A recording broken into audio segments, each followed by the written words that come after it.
All right, guys, welcome. Oh, welcome in. I was just brushing up on Joe's book here, making sure everything was in top-notch order tonight. We're going to have a flawless execution as soon as you guys start telling me that I've screwed up some production aspect or another.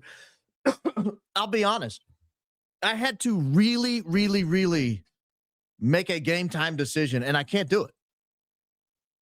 Sometimes something will happen right before I go on air, and I'll think I need to change the show and I need to incorporate that into the program. And the Zoom call, I almost thought I need to bring the Zoom call in tonight. It was that significant. But I'll be honest with you, I can't do it. And I'll tell you why. It was so repulsive. It was so repulsive, the Zoom call. It was so bad. Like, I'm afraid I'll say something. I need to sit with that overnight. I'm afraid I would say something that I would regret, and I don't want to go that route. Obviously, Candace had sat with it and decided how to go forward with it, and I thought she did a remarkably restrained job considering everything that was contained in that Zoom call. My goodness, holy mackerel. But we got a good show lined up for you tonight.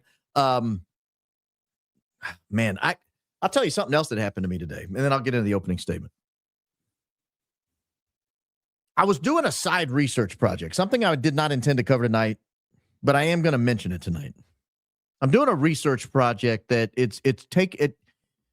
I've got a whole folder going. I've got a whole lot of information, but I came across something tonight. It involves Bill Montgomery. It involves what I kind of introduced last week, where we talked about the founding of TPUSA, Bill Montgomery coming in as I don't want to say creepy, but a 62-year-old man propositioning an 18-year-old to give up his life of college and found TPUSA, which they did on June 5th, 2012. And in doing my research, I came across something, and I will hold it to the back half of the show because I'm going to keep my run of show about the way I had it. But I came across something that intrigued me. Very intriguing what I stumbled across. It's a statement Charlie Kirk made after the founding of TPUSA. And I think I can segregate it from the project I'm working on and bring it up to you tonight. So I intend to do that. There's a whole lot. That we got to cover tonight. I've been disturbed. Like for an hour and a half, I've been sitting here looking at my screen. I watched that Zoom call like 5 times. I kept rewinding it and watching it. And I thought, I can't do it. I've got to sit with it because I have such strong opinions on what I overheard and the demeanor and the, frankly, lack of character that was shown in that call, that if I cover it tonight, I will say something I'll regret. So I'm not going to cover it. I'm going to let it marinate. I know other people will probably run with it the next day or so. Curious their thoughts, because I want to right now savage someone in light of that, but I'm not going to. We're going to stick with the show the way we had it structured prior to seeing the Zoom call.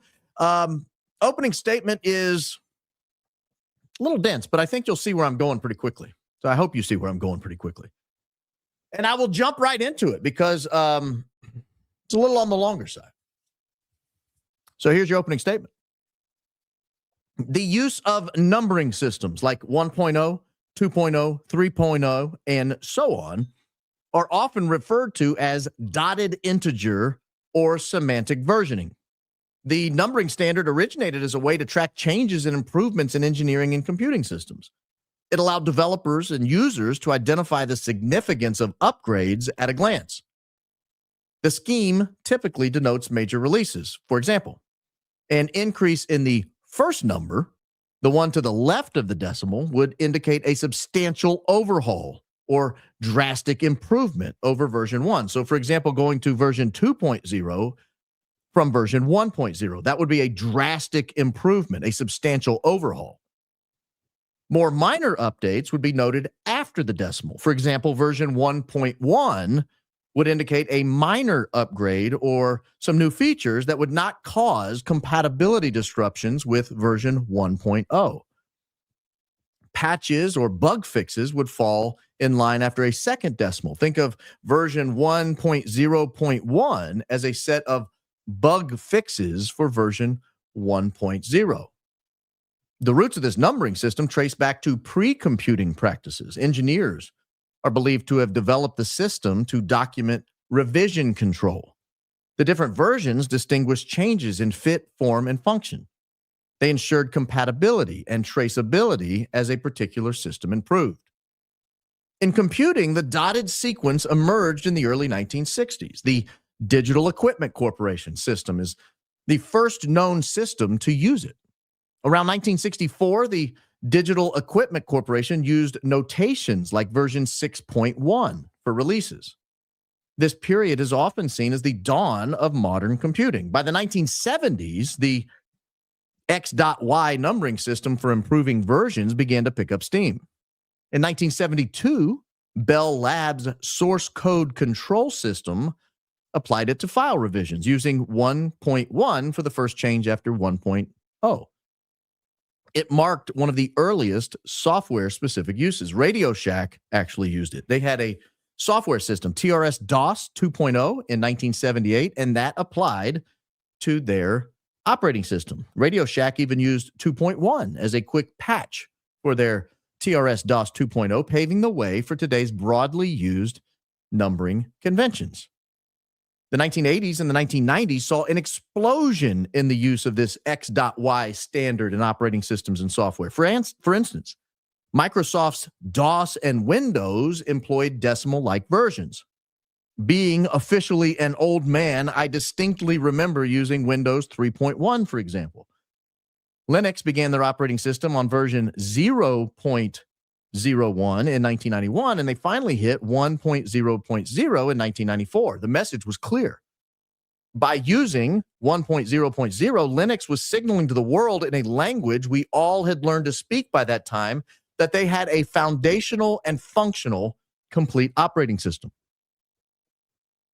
In 2013, someone finally bothered putting this informally adopted number standard into formal language. A guy named Tom Preston Werner drafted what he called semantic versioning, which became the gold standard. It codified the well-worn major.minor.patch rules. The first number to the left of the first decimal was used for major increments that could break the compatibility of prior versions. The second number, the one in the middle that fell after the first decimal, that would be used for upgrades that add backward compatible features to the same version. Finally, if necessary, the third number that fell after the second decimal would be used for minor patches that would fix issues without noticeable changes. This built on decades of informal practices but provided strict guidelines. The result was a formalized standard the world recognized. Version 2.0 would be considered a significant upgrade to version 1.0, and it would be a complete replacement. It's wholly incompatible with version 1.0. Beyond software, the 2.0 terminology spread throughout the common lexicon of the developed world. It signified transformative upgrades and drastic improvements. Notably, Web 2.0 was coined in 1999 to describe the shift from read-only websites to dynamic web experiences that would become what we broadly refer to today as social media. In other words, Web 1.0 was inferior to Web 2.0. Similar applications appeared in fields like Health 2.0 or Enterprise 2.0, framing them as revolutionary improvements over outdated 1.0 versions. It's important to recognize at this point a singular reality of 2.0 systems over 1.0 systems. They are not accidental. They are intentional. They're the result of considerable planning and ultimately execution. They're supposed to be considered progress. So you can imagine my shock yesterday when Candace Owens played a clip of a conference call Erika Kirk allegedly conducted for TPUSA employees on September 22nd, 2025. This call supposedly took place the day after the Charlie Kirk Memorial in Phoenix. While the entire call was nothing short of shocking and horrific, one line in particular struck me to my core. These are the few sentences that preceded what to me was the most stunning line of the entire call. A voice that purports to be Erika Kirk says the following, quote, "My husband's dead. Like, I'm not trying to be morbid, but he's dead." And it puts life into perspective of how short life is in relationships. And God puts people into your life for a reason, and it teaches you a lesson. It teaches them a lesson. So if you're going through a time where, end quote, that's where she pauses. She doesn't finish that sentence. That was odd enough. The callousness with which she spoke of her husband's shocking and instant public execution, not even 2 weeks prior to the call, was bad enough. But it's the next line that made me wander around my house wondering if this entire investigation isn't leading somewhere far darker and far more sinister than any of us imagined. Here are the next two sentences. These are the two sentences that woke me up at 3:43 a.m. this morning. These are the ones that wouldn't stop playing over and over in my head for hours while I tossed and turned in the middle of the night, desperately trying to go back to sleep. Quote, "Just lay it to rest. We are moving forward with Turning Point 2.0, with Charlie in our hearts, and that's what he would want. Turning Point 2.0. I can't stop thinking about it. Here it is more than 24 hours after Candace first played that clip on her show yesterday, and my head still refuses to accept any reality other than what 2.0 means on its face. Like version 2.0 in every other context, I cannot shake my opinion that Turning Point 2.0 is the result of a meticulously planned and executed upgrade. Charlie Kirk was version 1.0. Erika Kirk is version 2.0. Version 1.0 was built for campus tours. It was built for public and educational free speech exchanges and debates. Turning Point USA version 1.0 was built while sleeping on couches and sharing hotel rooms and flying coach. It was built with a few employees, a shoestring budget, and donors who wanted to take the message of libertarian economics to young people across America. TPUSA had packed as many upgrades as they possibly could into TPUSA version 1.0. They'd added a Christian Zionist package upgrade that was still compatible with version 1.0. Then there was the foreign policy package. There was also the Republican Party package and ultimately a MAGA package on TPUSA 1.0. And don't forget the early iterations of the Blexit package, the podcast package, and the book publishing package. Version 1.0 had become so bloated that an upgrade was urgently needed. TPUSA version 1.0's foreign policy package kept breaking, for example. The Christian Zionist package kept breaking. Even the MAGA package was often buggy. As more and more updates were added to TPUSA version 1.0, version 1.0 was no longer able to support all of the intended upgrades. When BB called to offer the next level package, TPUSA insiders realized they had a significant engineering problem that had to be solved. TPUSA version 1.0, the Charlie Kirk package, would not support it. In my opinion, TPUSA insiders realized that TPUSA version 1.0, the Charlie Kirk version, had become obsolete. That's when the decision was made to push an upgrade. This upgrade, in my opinion, was carefully engineered and carefully executed. TPUSA had to be taken offline entirely for a few days to accommodate the upgrade. It was that massive. TPUSA version 1.0, the Charlie Kirk version, was retired on September 10th of last year. TPUSA version 2.0, the Erika Kirk version, was rolled out a few days later. It featured a series of what TPUSA insiders viewed as upgrades. It had all the bells and whistles. No longer were the campus tour events the small events under tents and courtyards. TPUSA version 2.0 featured campus events in large auditorium halls and basketball arenas. The Christian Zionist package was now running as smoothly as it ever had. There were no bugs. The foreign policy package had been streamlined. The Blexit package had been retired, and a new renamed offering that barely resembled the version 1.0 Blexit package was rolled out to consumers. The MAGA package was redesigned to be a primary TPUSA 2.0 offering. And there was plenty of room for things that just didn't fit into the design of version 1.0, like the BB Next Level package and the real estate package. TPUSA version 2.0, the Erika Kirk version, was everything the TPUSA insiders had been dreaming of and working on for years. While the numbering convention strongly implies progress, higher numbers signal maturity, added features, redesigns, and paradigm shifts, for example. The reality is far more nuanced. In practice, version 2.0s are frequently debated with mixed or even negative reception in many cases. The expectation of improvement is baked into the terminology, major version increments. This traditionally denotes significant changes, often breaking compatibility or overhauling core aspects.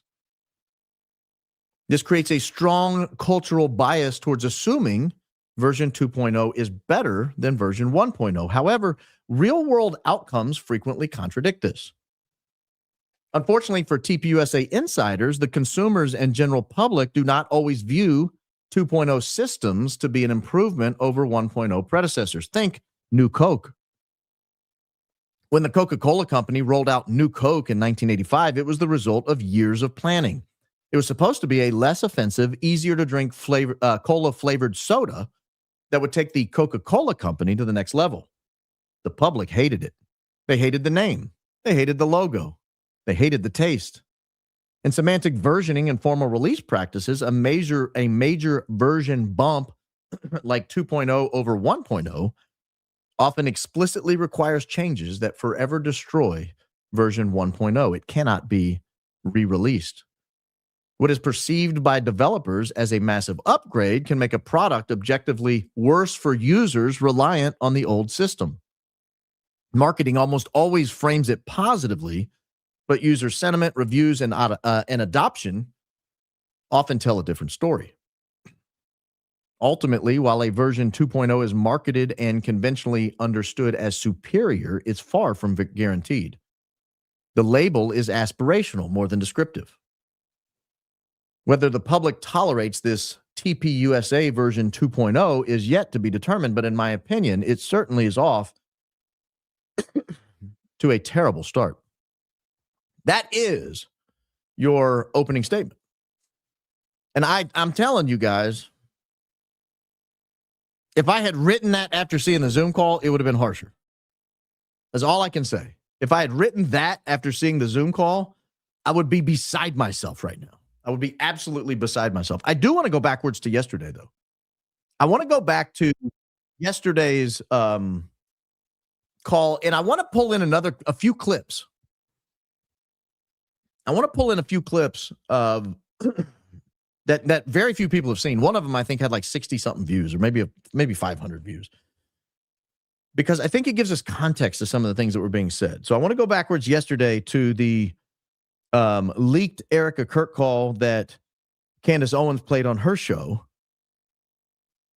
And when we play it, I want to, well, I got to set it up here. Sorry. I went back too far on I told you it's going to be a flawless production. Not always. Here's how I want to set it up. The TPUSA version 2.0 absolutely was disgusting. I mean, it said too much. I think I'm seeing it correctly. I think I'm reading it correctly. But there was so much more in this call, and I want to go over a few items. As I do, I want to take us back in time and look at other markers that we've seen, we're familiar with, but I want to look at them in a new light based on what was said. So the first thing I want to do is play the very beginning of this call, because there's a comment in here that floored me. Not as much as the 2.0 comment, but it absolutely floored me. So this is from Candace's episode yesterday. Hi, everybody. I still love all these emoji Zoom things. Wow. I don't even know where to begin. The fact that we were able to pull off an event of a century, like, it's just insane. Don't ever call your husband's funeral the event of the century. Let's just Let's just put that notion out of our mind. Let's stop talking about it. Let's never mention it again. And had that been the only mistake she made during this call, I would say, okay. Like, I could even look past the up talking. Hi, everybody. Like, welcome to the Zoom call. I could even look past that, even though you can't be taken seriously in society if you talk like this. That's not allowed. Like, I would be able to look past that potentially even. But we're just getting started. We're just getting started. We had over 275,000 people that attended, and stadium overflow, Westgate, insane, you guys. And then you have, was it 100 million? You guys that heard the gospel and all about Charlie and all about everything that you guys do, and the hard work of Turning Point USA is insane. We had thousands that were registered to vote. I think we're at like over 200,000 for merch sales. Don't quote me on that because I think it just keeps like bumping up like crazy. But I just wanted to say a huge, huge, huge thank you to the events team. Want to say a huge thank you to the events team. Again, I don't want to like cheese on how somebody talks, but if you're going to be the CEO of a $100 million operation, or now I guess a $350 million operation, there should be a base level of expectation of how you conduct yourself. And I'm guessing the 100 million, the first time I heard it, when I heard it played live yesterday, I thought the 100 million was some sort of a money thing, but I can't imagine they raised $100 million in the first 12 days after Charlie Kirk passed away. I don't know. Maybe they did. I'm thinking maybe it's total number of people across all platforms that like views, total views across all platforms, which would make sense to me because I don't know anybody who didn't watch it. Everybody I know watched it. And that 100 million, if that's true, 100 million may be even low. So maybe it is money. She's going to get into here for the next 37 seconds. She's going to talk about the hard work of planning this. After she does, I want to break away from this clip, and I want to go to a clip almost none of you have heard or seen. I know that because of how few views it has. It is a clip of the guy who built the production, who put on the event. So let's go through and listen to her thank everybody. And then I'm going to break away from the Zoom call on Candace's show, and I'm going to go to a different podcast that interviewed the guy who put on the event. It's going to be important that we hear from him. After we hear from him, I also want to go back and hear from Mikey McCoy, and I want to compare their stories. I want to see if they make sense. We've all heard the Mikey McCoy clip I'm going to play. I don't think any of us have heard the clip from the guy who actually put on the event. So let's take this in order. First, 37 seconds of her talking about how hard it was to pull this operation off. The development team, the graphic design team, the production team, just phenomenal. Their incredible work of leading into the memorial. And honestly, a lot of the staff that worked on the memorial, they had 20-hour days for a week during the time of us grieving the loss of my husband. And honestly, I know several staff that didn't even sleep. Again, you guys are breathing angels, and I'm so grateful for all of you. And obviously a huge thank you to the Mosaic team.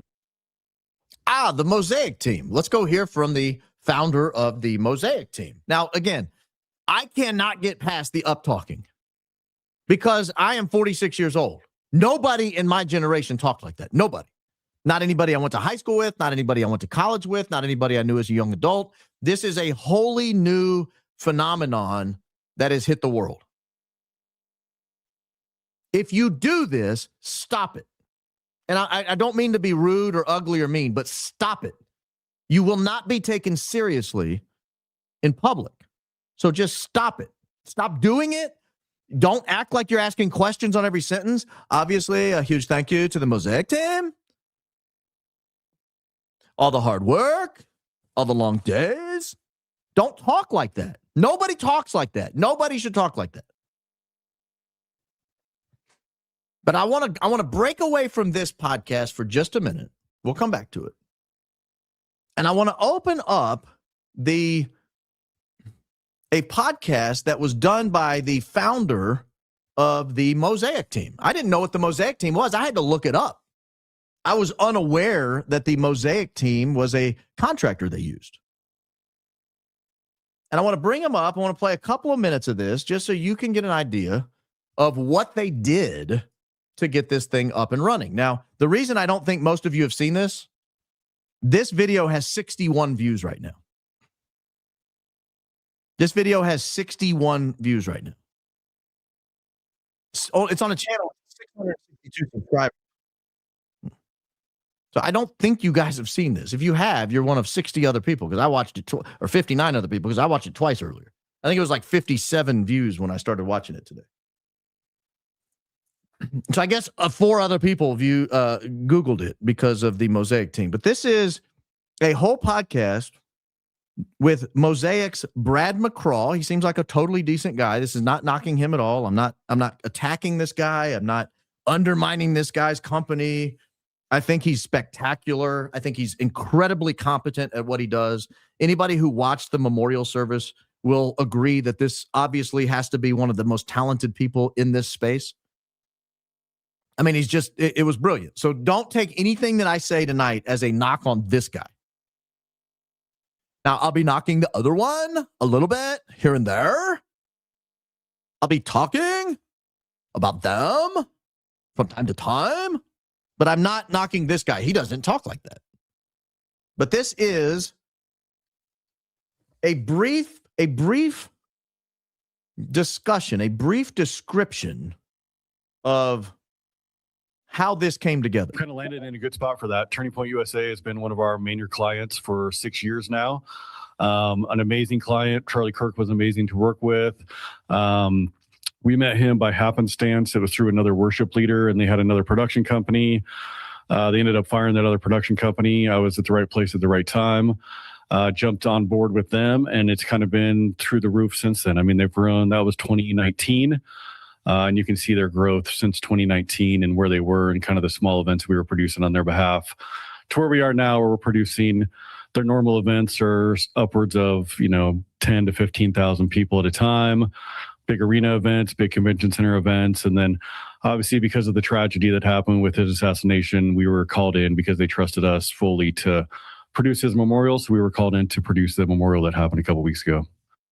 Okay, so the first part, don't mind how this man is sitting. All right, I know nothing about him, so I apologize that happened.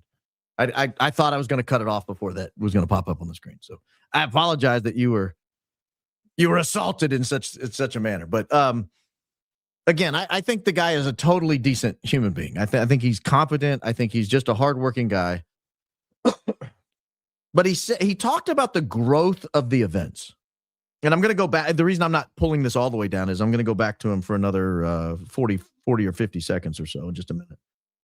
But or actually a minute 7. He talks about the growth of the events. He talks about how they used to do small events. He met him back in 2019, him being Charlie Kirk. This Brad McCraw from Mosaic Events, he was a guy in the Christian space who put on concerts, who put on large events.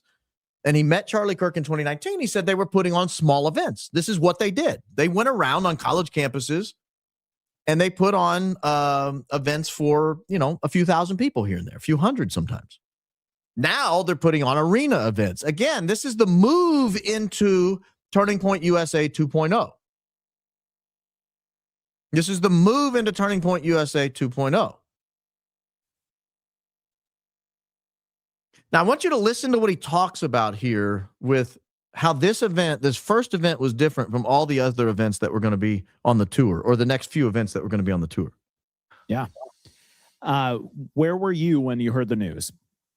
I was at our office. So our office, I'm inside our office right now. We've got a little podcast studio in our office. Our whole staff was here. Thankfully, we had our social media director. He was here with us. He was actually in another room. We were at our conference table, which is outside of this space, just kind of doing our normal staff meeting. Jeff, who does our social media, came in and he's like, "Hey, I just saw on Twitter that Charlie's been shot." Obviously, we're like, "Oh, is that real?" We knew that he was on tour, so we support their tours. He does an outside. If you see the tours that Charlie was doing, and they're still continuing to do it, the outside event that what you see on TikTok or social media that he's interacting with all the kids from the college happens during the day. And then at night, he would go into an auditorium, gymnasium at the college, and he would do a night event, which is more traditional, where he's kind of talking to the crowd. He's interviewing other influencers. So we cover all their night events. So we've got a crew out right now on that tour. We were not at that one. We didn't have any Mosaic staff at that one. That was tour stop number 1. We were going to join on tour stop number 2. Why was there no night event on tour stop number 1? I honestly doubted the man when he said that. I looked and I thought, surely that can't be right. There had to be, because this is a college tour stop, right? This has to be something that's pretty consistent across time. If you're going to do a day event and then a night event, then you should have that be the setup from day one. Why would you do a day event only on the first tour stop if every other one was supposed to be a day and a night event? And if you don't understand what he was saying, here's what he was saying. He was saying what they typically do, and I have evidence of that. I'm going to pull it up in a second. What they typically do is they have a day event. That's the under the tent event where he interacts with students and he gets a line of people up there. You've seen these. We played past events in the past to compare Dan Flood, frankly, doing this in the past. But there'll be a line of students, and they'll be talking to him and asking him questions. They'll be talking about his faith. They'll be talking about politics. They'll be talking about foreign policy, maybe tax policy. And Charlie Kirk would go back and forth with them, and he would spend a few minutes with each of them. This is what we're used to seeing. But what this guy was saying was they didn't work on that. TPUSA took care of the audio and video on those events. The ones they worked on were the night events, and that's when they would bring in the dignitaries. They're not going to bring in a dignitary to sit under a tent for 2 hours. They would bring in a dignitary to sit in an auditorium or a gymnasium. And it's warm and it's climate controlled and it's controlled access. You can put magnetometers, you can do searches. And I've got evidence that is how they were planning the tour. Here is the American Comeback Tour website as it appears on the Wayback Machine September 7th, 3 days before Charlie Kirk passed away. You'll notice as we scroll, we will see a number of events. The first event is right here, Utah Valley University Prove Me Wrong table, 3 days, 13 hours, 28 minutes, and 50-something seconds after this screen capture.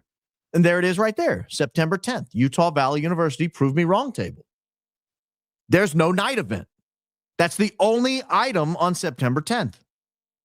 If you go to the next one, September 18th, there is the Colorado State University Prove Me Wrong table. And there's an evening event, the Colorado State University evening event on September 18th. Well, maybe that's just an anomaly. So we go to September 22nd, the University of Minnesota Twin Cities Prove Me Wrong table.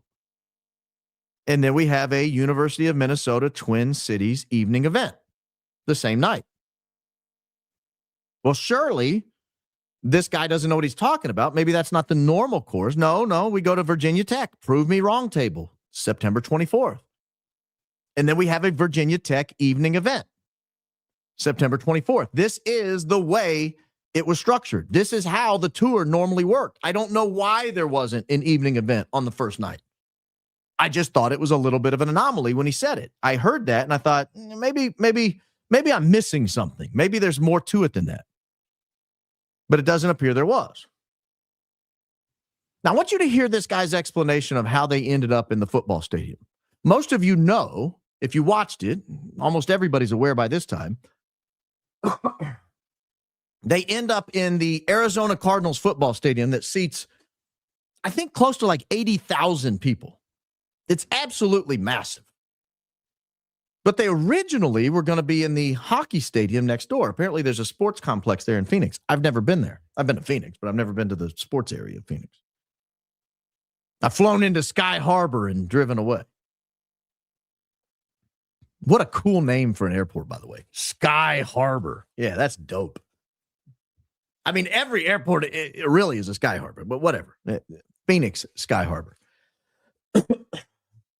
Here is how he describes the timeline change. And then I want to pause from here. I want to go back and hear how Mikey McCoy described it, because as he was describing the timeline change, I thought, wait a minute, I already heard an excuse for the timeline change. That's not what I heard. Days. So we got the call a week and a half prior, about 10 days prior, 11 days prior. We were going to go into an arena here in Phoenix. Turning Point USA is based out of Phoenix, same place I'm based out of. There's a big arena, hockey arena, that we had done other events for Turning Point, where Trump got the nomination from RFK, and you see the sparks behind him. That was us at this other arena. Holds about 15 to 16,000. We had done events in there many, many times, both with Turning Point and other clients. We knew the venue really well. We were super excited. Okay, this is a venue we know, even though it's a short time frame. We've got 8 days, maybe 9 days at that point. But we know this arena well. Let's try to use what we've already done, lighting plots, audio plots. Let's go into this arena and really do it well. Great. The Friday before, so this is now essentially, it was the following Sunday. So what's that, 9 days, 8 days? The Friday before, I get a call that afternoon. Hey, the White House now wants to be involved. They want all the dignitaries to show up. So they expect an unbelievable turnout attendance-wise. Everybody's going to be there. They want to move it right next door. So we're next to the arena in this little sports area district, entertainment district. There's an arena, and then obviously the Cardinal Stadium is right next door. So I got the call the Friday before that, hey, we're going to move it to the stadium. Obviously, panic sets in. Going from an arena to a stadium is a big deal. Yeah. So my first question was, how soon can I get to the stadium, talk to the team on site, do what I need to do? And then that weekend, myself and my production team were on a 9-hour Zoom call on Saturday, about 11-hour Zoom call on Sunday. And then we hit the ground running on Monday morning at 7 a.m. We went directly to the stadium, met with the stadium team, and I moved my whole staff and office supplies, everything that I have here, to a room in the stadium and started working on it on the ground. So that was Monday. The memorial was Sunday afternoon. Oh, man, I did it again. Sorry, guys. I apologize for hitting you with that view. Now, two things. One is I said he was a professional, and he is a professional because the event was spectacular.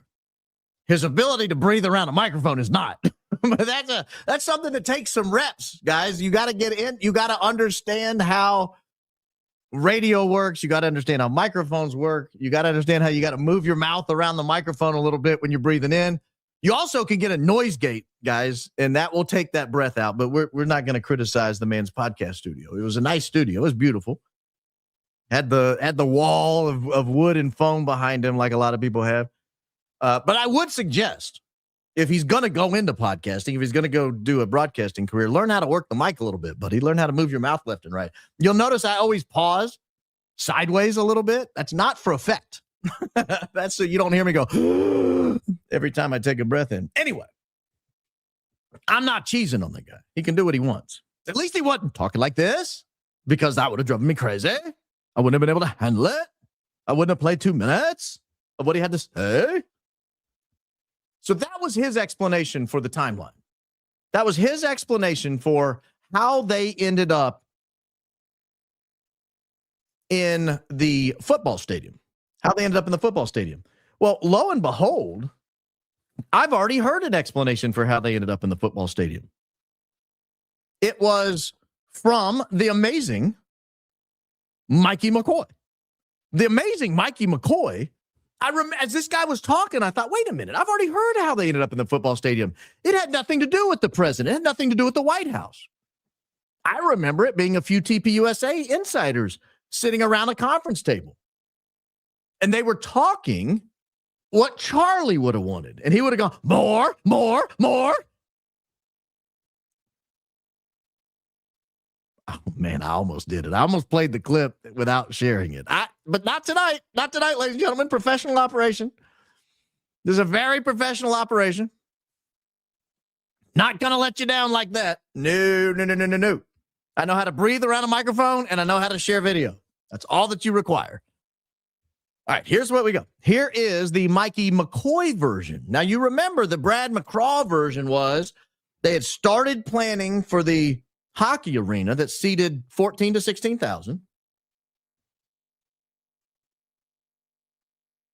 And then they said, no, the White House is going to have dignitaries and they want a much larger venue. You're going to have to move it next door.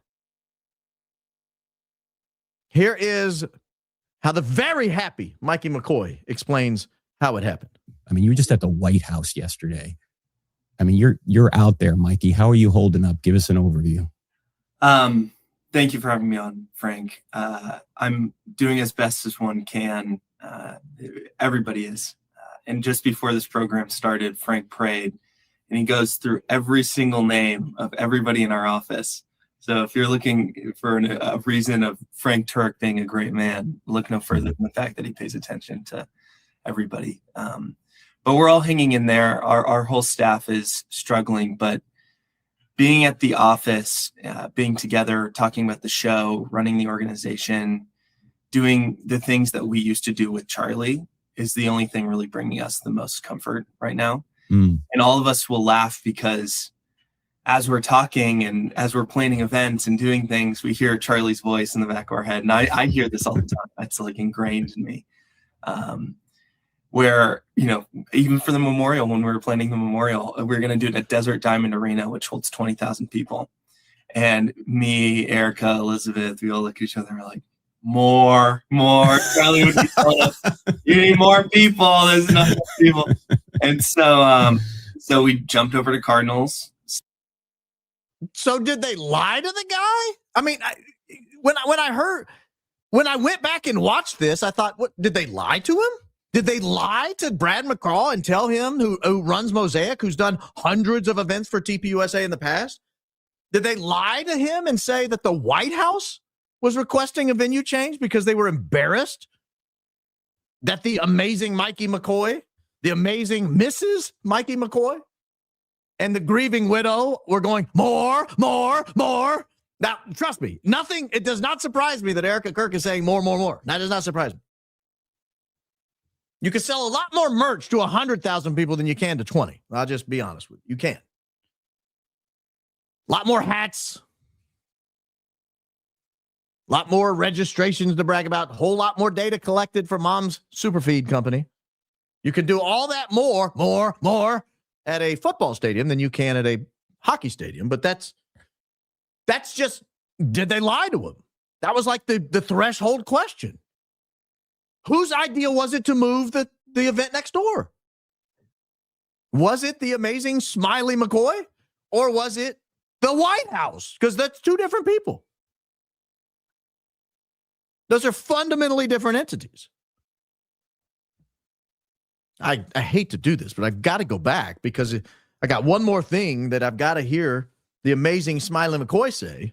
Now, and let me say this too. I want to apologize to Mrs. Kirk. Mrs. Franz Kirk. I have to apologize because I was banging on her vocal affect a minute ago. And then I heard Mikey's right behind her. And now I kind of feel bad. I kind of want to go back to Erika's. I kind of think if Mikey talked like this, it would be better than the way he's talking. Because the way he's talking somehow is actually worse than this. Somehow. It's like everybody under 35 forgot how to speak English. The amazing Mikey McCoy, ladies and gentlemen. Stadium, and we, truthfully, at first we were like, we've never done an event this big. I don't think there's ever been an event that big in the conservative movement. Nope. So we said, you know what? We have a piece about it, so we'll just release it to the Lord, and we'll do everything that we can with our vessels to plan the best event we can logistically, but. Don't talk to me about your vessel. Please leave your vessel out of this, Mikey. Filling that room, we'll do the best promotional ability we can, but we'll open it up to you, Lord. And we did. And our geo-tracking team tracked 277,000 people that day. I'm not sure I would brag about that. Like, of all the things you could brag about, the fact that you geo-tracked 277,000 people, I'd have left that out. I would have told people that. Yeah, while you were coming to grieve your American hero, the American treasure, Charlie Kirk. Yeah, we were spying on you. I don't know if you knew this, but we spied on 277,000 of you. And we're so out of touch, we think that's something to brag about. And Yeah. So just seeing what the Lord has used this tragedy for, and it's given way to this great harvest of people coming out and supporting Turning Point, donors coming out and supporting Turning Point, listeners of the Charlie Kirk show. They're still emailing us every day, freedom@charliekirk.com, as though nothing has changed. That sounds like the version 2.0 rollout is a resounding success. 277,000 people at the largest event in the history of the conservative movement.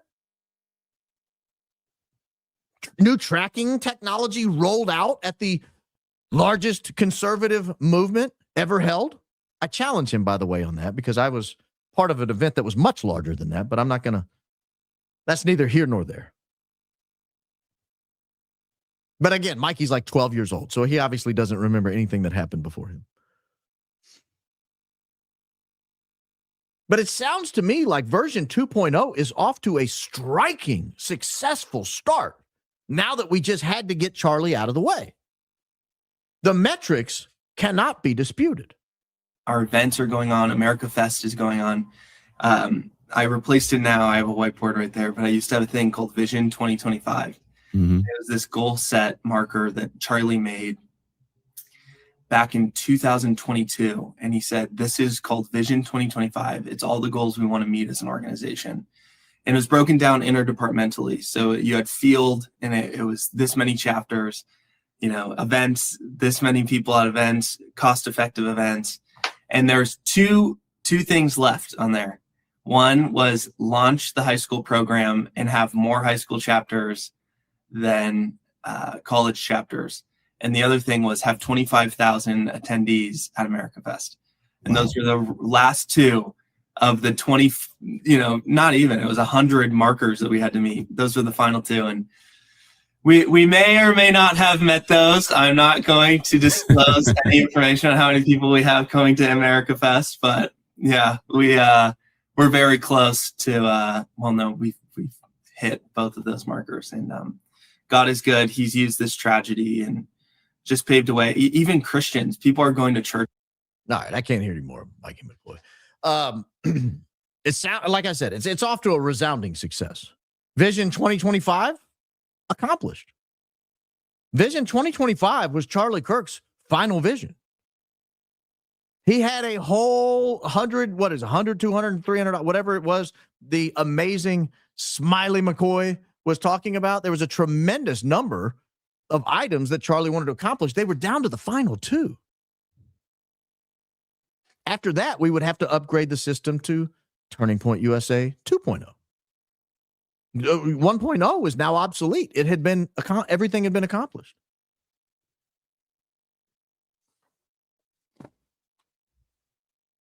And so I look at this and think this guy couldn't be more excited.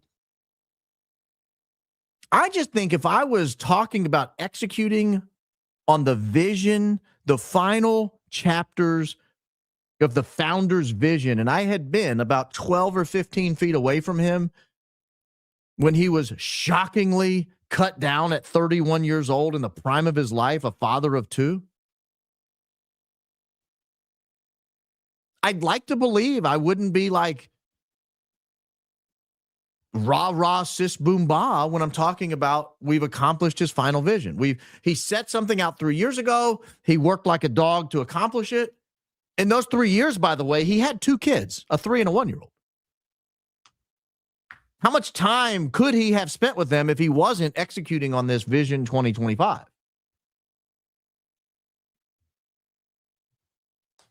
Now, notice Mikey didn't say anything about Vision 2030. That comes up later because there's this whole BS that's spewing that Charlie mysteriously and miraculously wrote down all these things he never discussed publicly and never told anybody. But somehow, like Erika Kirk's in the Goonies, she goes down there and she steps over Chester Copperpot, and she goes and she finds One-Eyed Willie's jewels, and she opens it up. If you haven't seen the Goonies, this is all getting past you. But she opens up One-Eyed Willie's jewel pack, and there's Charlie's writings telling everybody that I am supposed to succeed Charlie as the head of TPUSA, that I am supposed to execute on this random vision, that I am supposed to make sure this book gets gets sold by the millions. Erika, this was all in there. He wrote this all to me. He didn't share it with anybody else, and I'm not going to share it with you. But I want to go back now I'm going to fast forward a little bit through some of the Zoom call, and I want to pick back up at what is, without a doubt, one of the more disturbing parts of a Zoom call I've ever listened to. Now that we've established Mikey's credibility in this, let me pick this up right here. I don't care if any of you have beef with each other from the past or have any issues with someone said something about this or that. Like, if you guys have any of that, please put it to rest. My husband's dead. Like, I'm not trying to be morbid, but he's dead. And it puts life into perspective of how short life is and relationships, and God puts people in your life for a reason, and it teaches you a lesson, it teaches them a lesson. So if you are going through a time where she pauses right there. If you're going through a time where, and that's where she stops. What is all the beef going on behind the scenes at TPUSA? Like, has no one asked her what beef she's talking about? Who's beefing at TPUSA? I thought this was like the Vatican City of young Protestant Phoenix. What is the beef? Who is fighting at TPUSA? Let's get it out in the open. She's obviously concerned that there are factions within TPUSA. Keep in mind, this was the day after her husband's public funeral.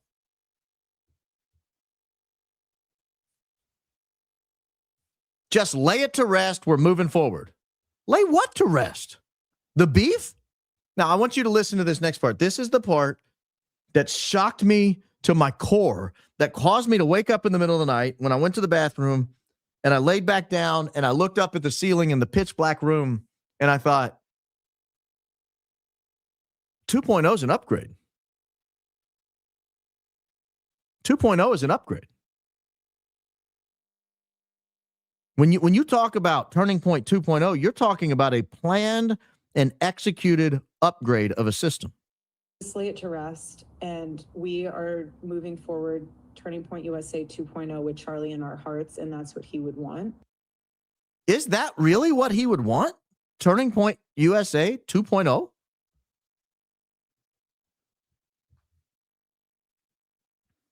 It's really bizarre.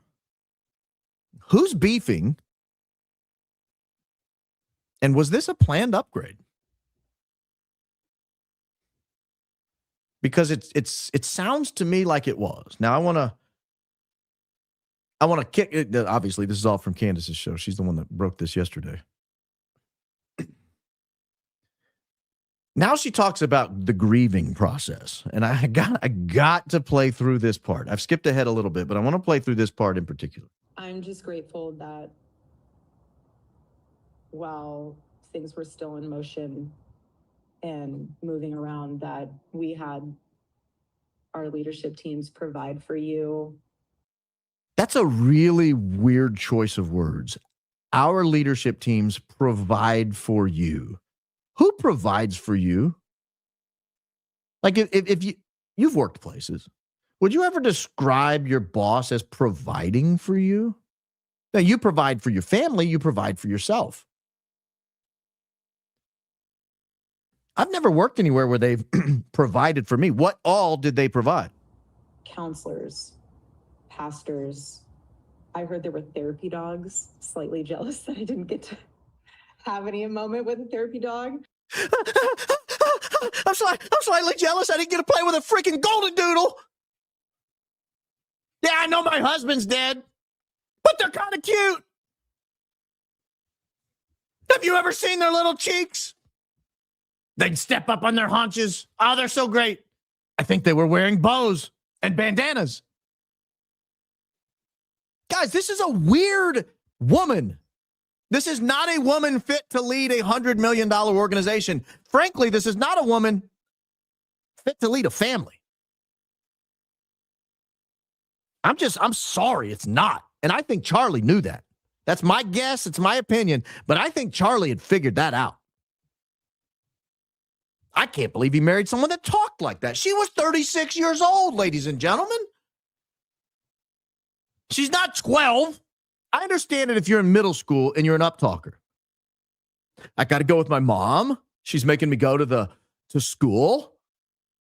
And then when we get out of school, she's going to run me to the dentist because I'm getting fitted for braces. Like, I get that.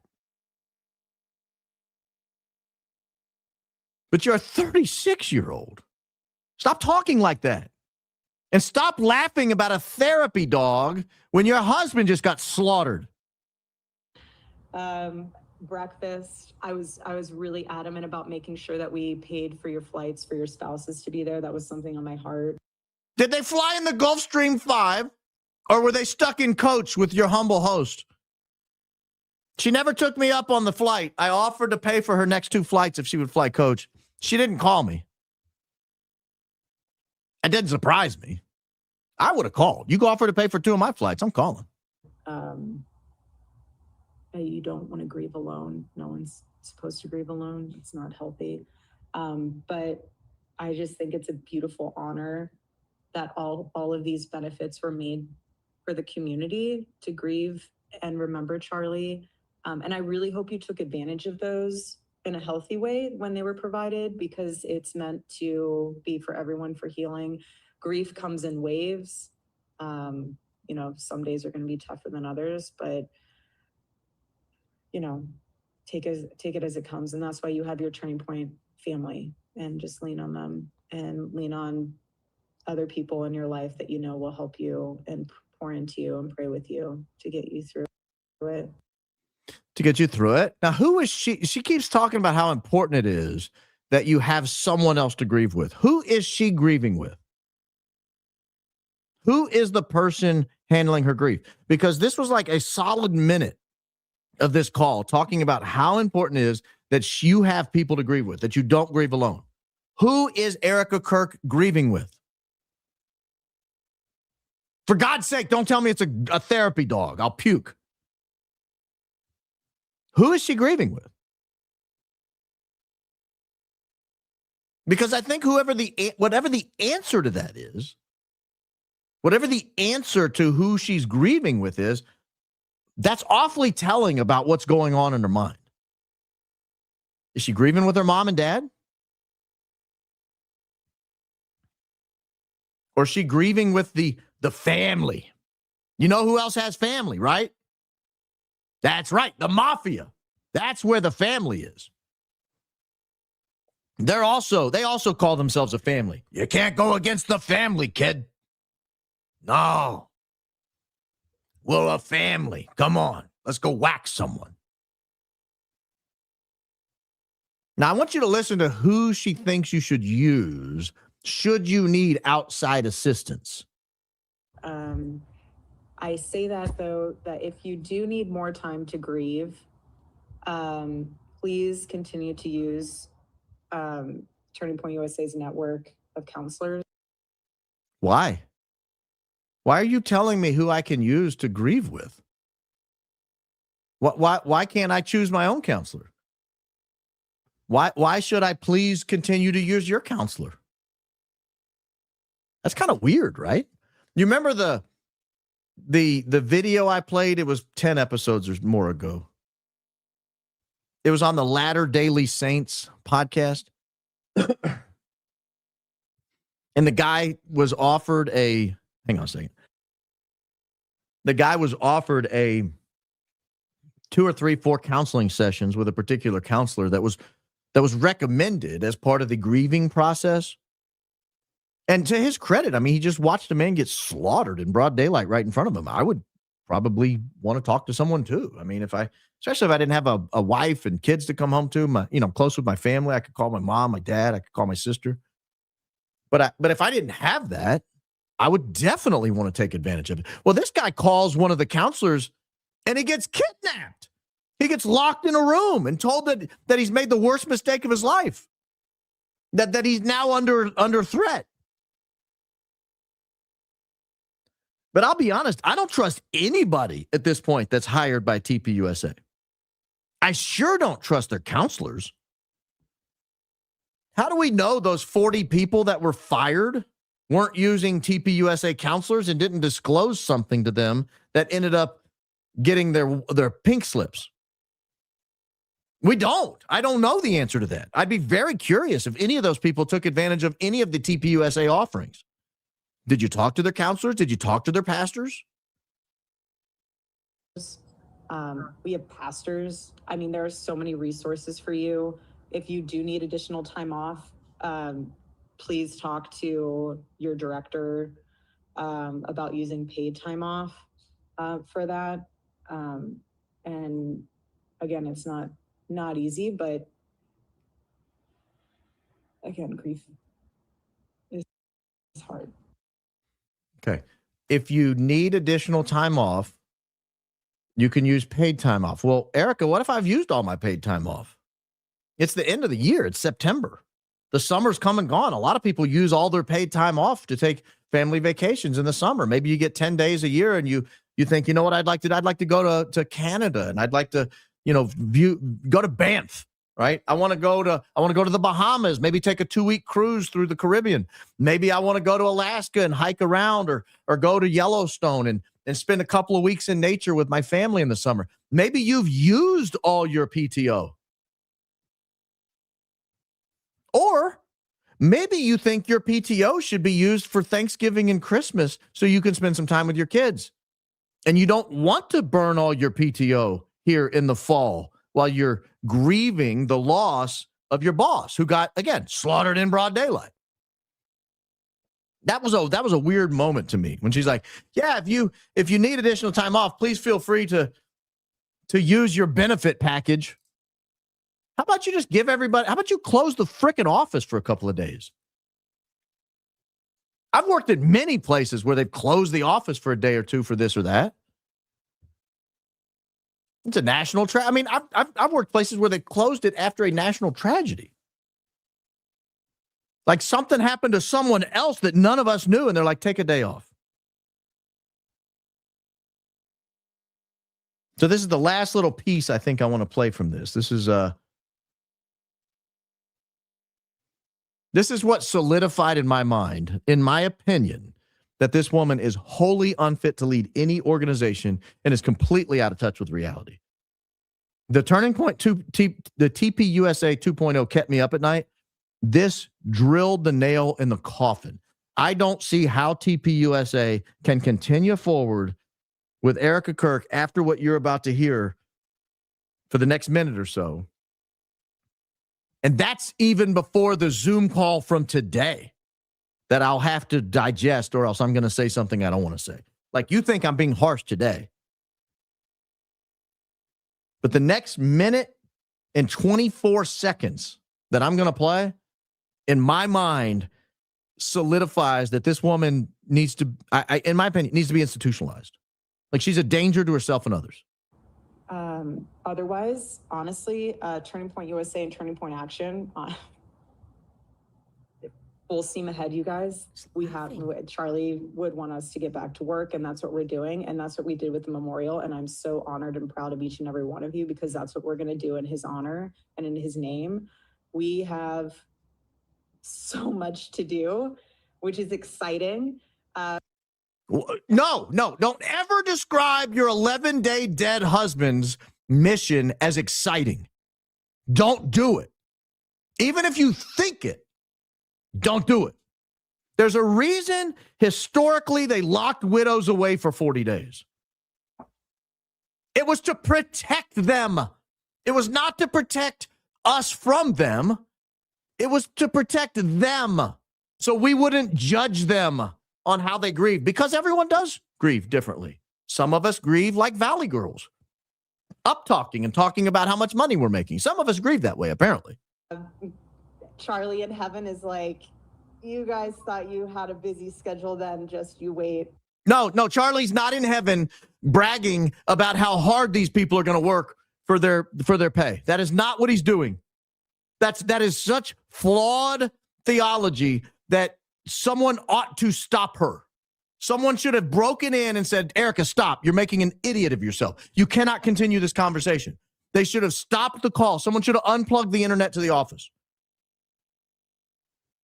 Charlie was I don't know what Charlie's doing, but I know what he's not doing. And I promise you he's not doing that. I promise you he's not doing that. And I don't think she thinks it either. I think she thinks it's cute. And I think she thinks it shows that she has faith, and it's twisted and it's psychotic, in my opinion. It is so gross. I do not, for the life of me, see how TPUSA continues forward with this woman. She's not present in reality. I don't know what her childhood was like. I don't know what her relationship with her family was like. I don't know what her relationship with her sister was like. But I do know this. Whatever happened to her in the first 36 years of her life is coming out in this phone call, and it's awful. It's terrible. And he's doing some awesome things with Jesus in heaven right now, but there's so much work to be done.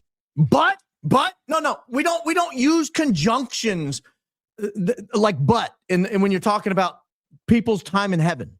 You just either don't discuss it or you leave it alone. Oh, Charlie's up there doing backflips with Jesus, but we got to get our nose back to the grindstone. We've got hats to sell.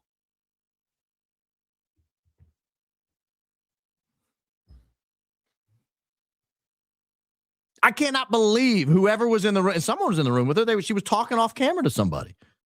Whoever's in the room with her heard all of this and let her keep talking. That means there are no adults running TPUSA. There's no one with common sense running TPUSA. I don't know if Andrew was in the room with her. I don't know if Tyler Boyer was in the room. I don't know if Justin Strife was in the room. Some human being was in that room and made a decision to allow her to keep talking when she was talking like this. I would have tackled her to the ground and said, "Shut up, woman. What are you doing? You are ruining your legacy. You are ruining your husband's legacy. You have got to stop." I mean, since his assassination, I can assure you, if my wife was assassinated, I would not be talking about her assassination. And I wouldn't be talking about her assassination in the same sentence as the number of new chapter requests we have. Some things don't matter anymore in the face of a tragedy like that. we have 100,000 chapter requests. We have 300,000 new donors. That is a blessing in itself. Again, not normal. Yes, lady, we agree. That's the only thing you said the entire call that I agree with. I presume you're talking about your speech. It is not normal at all, Erika. It is a sign of some sick, twisted. It is so bad, guys. And again, all this is just my opinion. I'm not diagnosing her. I'm not a medical professional. I know nothing about psychology and psychiatry. I'm not a medical doctor. I am a human being. I do operate in society. I have been around humans now for 46 years of my life. I've been around people who've lost spouses. I've been around people who've lost children. I have never in my life seen someone talk like this about an immediate family member who tragically and unexpectedly died. Period. Never in my life have I been around somebody who talks like this in the face of that type of tragedy. I mean, even if Charlie, look, there are different ways to die. Some people would consider a quick death like that a blessing. You don't have to face death. You don't have to worry about it. You just live your life to the last second, boom, and you're gone. Some people would say they would rather have a little notice. Give me 3 months, 6 months, give me a year. Let me get my relationship right with God. Let me say goodbye to all my family. Let me make some last trips to some places I liked. Oh, I loved going to the Smoky Mountains, renting a cabin. Let me do that one last time. Oh, I liked eating at the Texas Roadhouse. Let me go there, and cut a nice medium rare steak, knowing it might be my last. Look, everybody faces death differently. I'm not saying there's one right or wrong way to face death.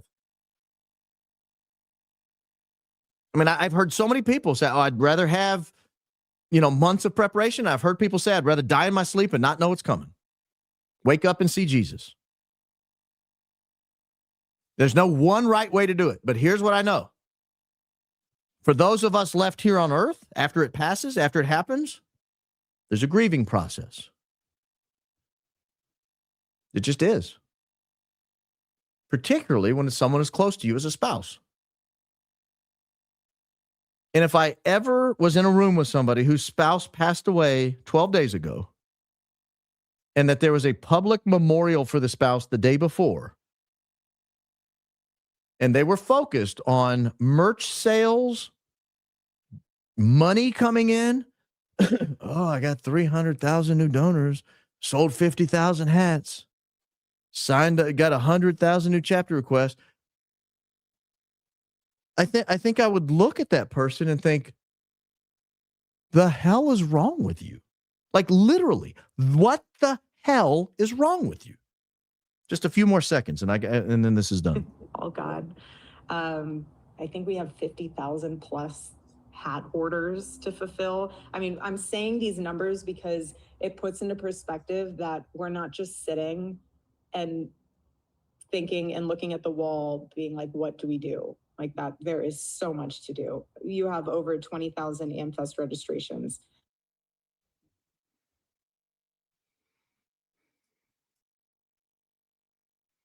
Girl. Someone was in the room with her. Someone was listening to her talk about that. Someone heard her talk about the number of hats they'd sold. Like literally, someone was probably within an arm's reach of her. And they heard her in the same breath talking about her husband being assassinated, go on to talk about how many new donors they had and how many hats they sold. This is the same sentence. I broke it up because I was in awe. But that was the same sentence. Guys, that ain't normal. There's nothing normal about it. It's not exciting times, Erika. There's nothing exciting about Turning Point USA 2.0 because it means 1.0 is offline. It means Turning Point 1.0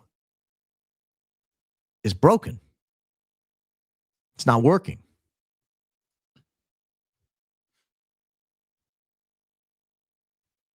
And I cannot sit here and act like this is normal. I can't sit here and give commentary like, oh, here are 3 things she said with which I disagree. Or here are 4 things that she probably shouldn't have said. No. This is a sickness. Like this is a deep sickness. I'm avoiding the D word. I'm avoiding the demonic word.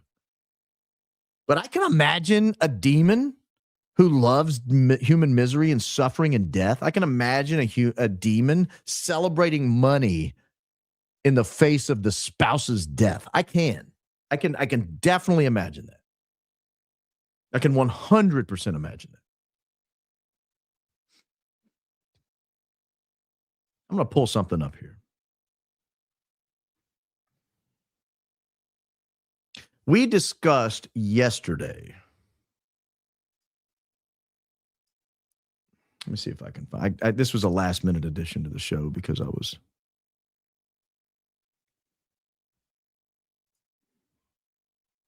We discussed yesterday. Here it is. We discussed a couple of days ago. I didn't do a show yesterday. We discussed a couple of days ago. Bill Montgomery, maybe a week ago. Bill Montgomery finding Charlie Kirk and this story that has sort of captivated the world, right? This is the story right here. There's a video about it. Maybe I'll play that video too. It's only a couple minutes. Talking about Bill Montgomery. He goes and he hears Charlie Kirk speaking for the very first time. And he gives an excited utterance. That's an exception to the hearsay rule, ladies and gentlemen. Under Rule 803 of the Federal Rules of Evidence. Hearsay is often barred from testimony, but an excited utterance sometimes gets in under certain circumstances. This supposedly was an excited utterance. The first time Bill Montgomery met Charlie Kirk, then 18 years old, he gave advice a fresh high school grad rarely hears. You can't go to college. Montgomery was a resident at Benedictine University. Excuse me, I'm screwing this thing. Montgomery was at Benedictine University in western Chicago suburb of Lisle, Illinois. We covered this last week, but it's a setup to what I'm about to show you. For the college's Youth Government Day in May 2012. The slate of speakers put the kids to sleep. But when Kirk took this floor, the energy in the room completely changed. The kids weren't sleeping anymore. Their attention was wrapped on Kirk. Inspired, Montgomery went up to him and said, I don't know you, but you need to start an organization to reach out to young people with your message. And we talked about how weird this was in the face of the fact that Charlie Kirk had actually started a youth organization to reach out to young people in his senior year in college. It was called SOS Liberty. And there's video of him describing it. I'll play that because it further solidifies the fact that this has become the accepted narrative. I'm going to show you something I found in my research that's relevant to all of this. But this was the video we showed the other day. Bill Montgomery recounting how he stopped Charlie Kirk from going to college in May of 2012. We just showed you that event was May of 2012. This guy is the co-founder. Co-founder, right? Co-founder. Wow. I So, met him when he was 18 years old. who, Charlie? Charlie. Yeah. He was speaking at Benedictine University, and there was a demonstration put on by the former Attorney General of Illinois to demonstrate to 400 high school students the difference between Tea Party people and Occupy Wall Street people. And what was interesting, they put on mock demonstrations, had 3 speakers from each group speak, and really interesting, the kids were bored silly. So, as the 7th speaker was walking up to the podium, I looked at the clock and I said, I hope it isn't going to be a long speech. I turned around and I watched 400 kids going from falling to sleep to wide awake. And so afterwards, I looked at the clock, not afterwards, but I looked at the clock and it was only about 20 seconds it took for him to make these kids wide awake. I was so impressed with his message and the way he did it that I went down to him afterwards and I said, Charlie Kirk, you don't know me, but you can't go to college. He was 18 years old. He was going to go to Baylor. I said, you've got to start an organization to reach out to young people in this country. Yep. And for the next 2.5 years, he and I traveled all over the country. And because he was 18, couldn't rent a car, couldn't get into a hotel. Yeah. And after 2.5 years, my wife said to me, well, I got my husband back. There it is. There's the lore. There's the TPUSA lore, right? Bill Montgomery in May of 2012, we established that on the Atlantic article I showed you a moment ago. In May of 2012, Bill Montgomery goes up to Charlie Kirk and says, you can't go to college. Let's start a youth organization together and let's travel the country together. That's a little creepy from a 62-year-old to an 18-year-old, but I digress. And the rest is history, right? That's of course what they did. And I will show you where it says in history, and there are tax filings to this, but this is way less boring than a tax filing. Here's a bio of Turning Point USA on GroupMe. Turning Point USA is a 501c3 founded on June 5th, 2012 by Charlie Kirk.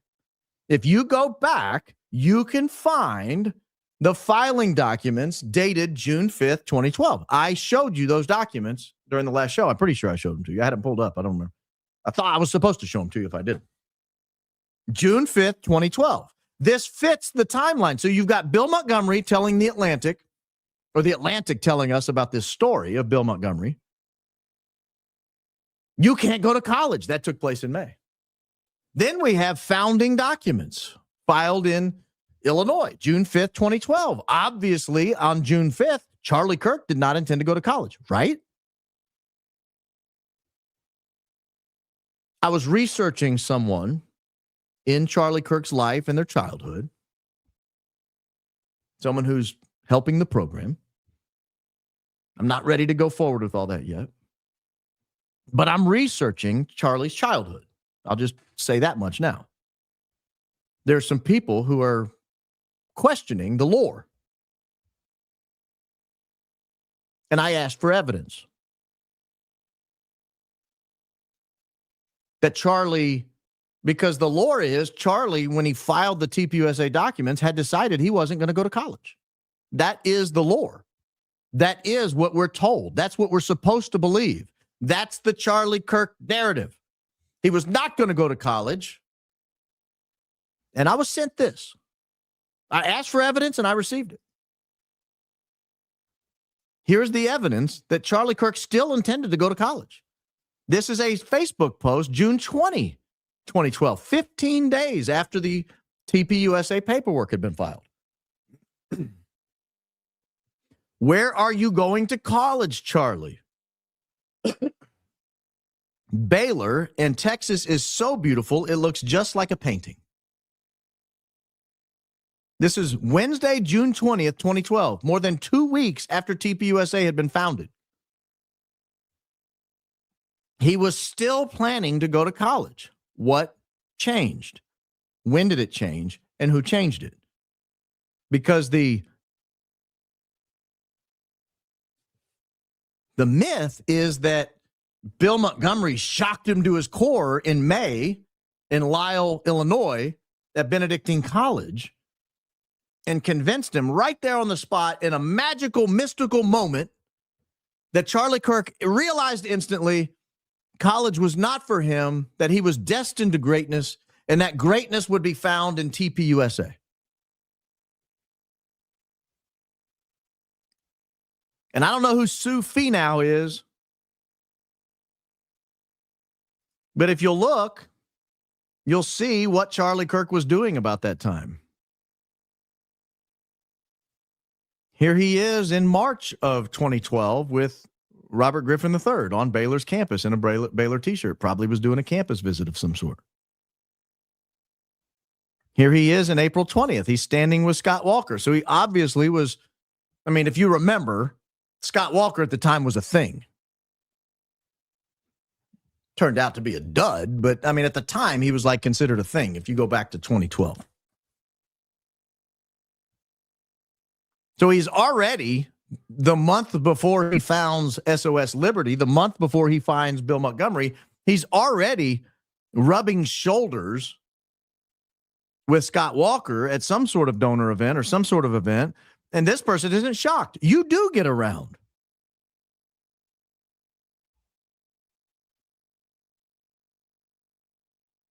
So it's obviously not like Bill Montgomery planted the idea of politics in his head.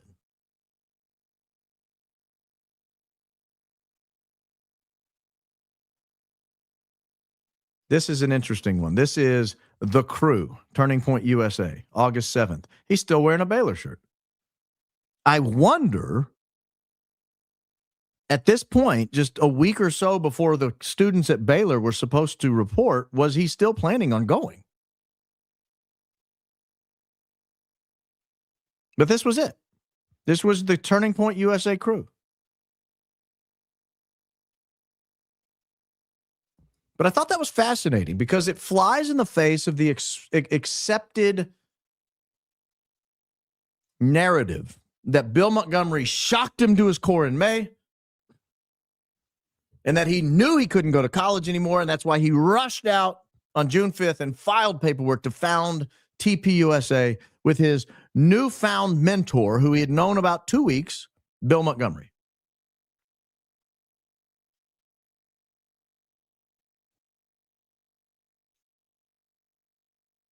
I think it's all a myth. It's all a lie. It's all a lie. I don't believe any of it anymore. Somebody stopped him from going to college because when he founded TPUSA on June 5th, he was still planning to go to college 2.5 weeks later. Someone stopped him. Someone interfered with his ability to go to college. I want to know who it was. If it was Bill Montgomery, is this 62-year-old guy harping on this 18-year-old all summer to not go to college? If so, why? Why is he so interested? Go find someone that doesn't want to go to college. I mean, that's honestly, that's like borderline groomer behavior to be 62 and to be following an 18-year-old around all summer saying, come on the road with me, Charlie. Come on, we'll get hotel rooms. We'll rent cars together. Come on, it'll be great. We'll love it. You'll love it. You don't need to go to college. Come on, come with me. Come with me, Charlie. Come on, Charlie. He would meet somebody whose eyes did this again one day too. But it's the myth we're told of Charlie Kirk doesn't exist. It's not real. I'm telling you, it's not real. I don't know what happened. And I'm telling you, the childhood friends of Charlie's, they don't believe it either. They don't believe it either. I didn't stumble on that. Someone gave that to me when I asked for evidence because I was told, no, he intended to go to college that summer. I'm telling you, he intended to go to college. Well, show me. Prove it to me. I can't just tell people that someone said that. I got to have evidence. I can't just look people in the eye in the camera and say, no, someone told me he wasn't going to go to, he did intend to go to college all summer.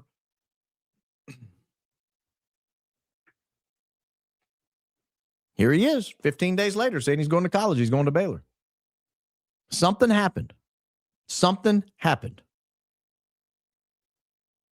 Something happened. All right, guys. Man, I had so much more stuff to cover, and I just don't have time. We'll do it tomorrow. I'm gonna be here tomorrow. Program update for those of you paying attention for how the rest of the week's gonna go. I will be here tomorrow at the normal time, either 6 or 7, 6:30 or 7, somewhere in there. Just depends on what time I get ready, what time some other shows come on ahead of me. So I'll be on then. I had 2 other subjects I wanted to cover tonight. I'm going to have to update the descriptions of the shows on the various platforms because they're no longer accurate. Friday, we will have a members show Friday. A lot of you have been asking what happened to John Cullen. We will find out what happened to John Cullen. Jason Goodman will join me Friday. Jason has also been in a spat with Blake Bednarz, if you've been following that. I'm going to ask him about that. We've talked about it. I've heard Jason's take. I want you guys to hear Jason's take. And you guys know I like Blake quite a lot, and I like Jason quite a lot. I'm not getting involved in their spat. I'm not taking sides. But I do want to hear from Jason on that issue. I'd already invited him on the show to be on a member show with us. And then the meltdown happened between him and Blake. So I'm going to add that to the agenda. We're going to talk about that as well. But I do want to talk about on the members program, we'll talk about John Cullen. We'll talk a little bit about Jason's investigation into Las Vegas, because that's where I met Jason Goodman. Not met him. I just met him here recently by phone. But that's where I first started following Jason Goodman. That's where I met his work. Was the Las Vegas investigation into the Las Vegas shooting. Jason Goodman and John Cullen covered that better than anyone in America. No, and that's not me just saying something kind about a guest that's coming up. Jason Goodman and John Cullen, to me, are the foundational research duo that to me cracked Las Vegas wide open. It was not a down on his luck video poker gambler that's gone insane and decided to shoot up a concert. That's not what happened. And so we'll talk a little bit about Jason. I like his style. He's what's a word I would use to describe him? Let me look up a word here. It's not the right word. He is he's dry. He's got a very dry, direct sense of humor. And I like that. That resonates with me. I've always liked it. Very dry, direct sense of humor. So that is going to be Friday, probably around 2:00 in the afternoon, if I had to guess. I have to go to an appointment with one of my kids that morning.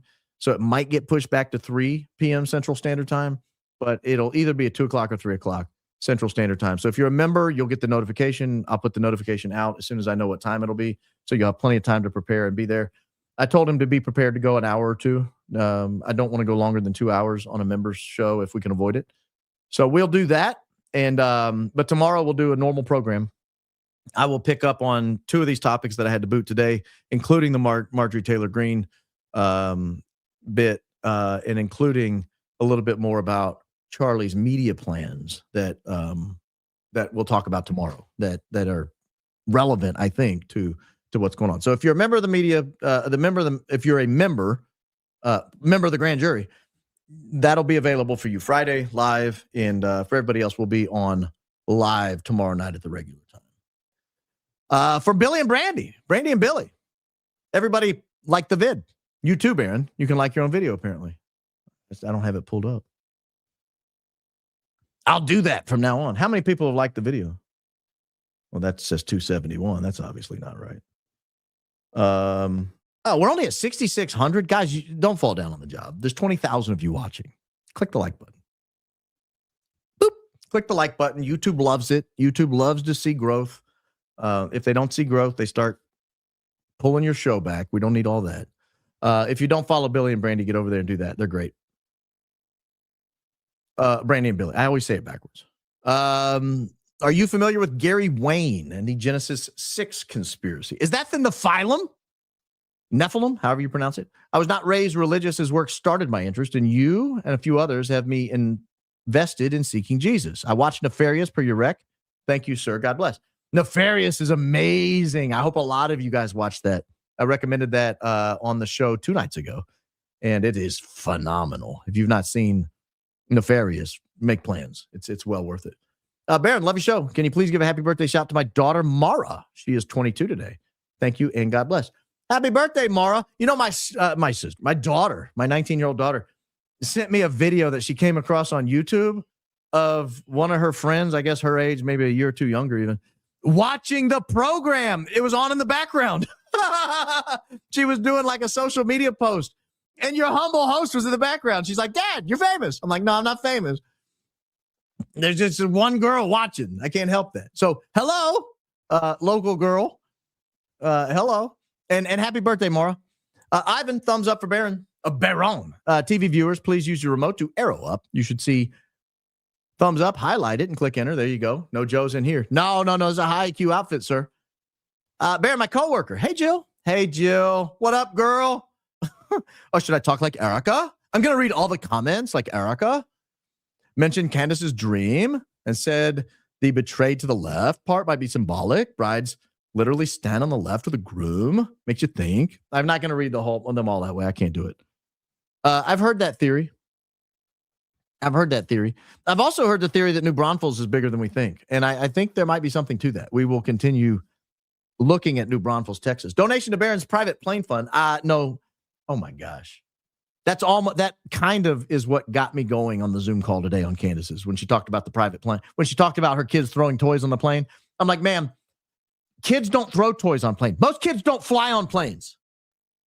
Your average American, this is how out of touch. I can't do it. I'm going to get too fired up. I told myself I would remain mostly calm tonight. Most American families, their kids don't fly on planes. My 14-year-old just flew on his first plane ever last week. He went to the March for Life and flew back because of the weather. We bought him an emergency last-minute ticket, and he flew back because of the weather.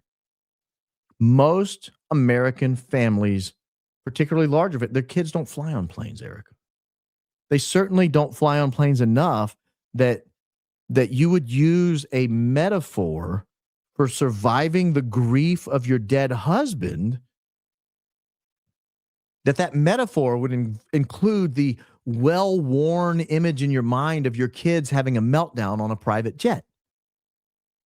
I don't know how out of touch you are. The people you were talking to on that Zoom call, Erika, their kids don't fly either.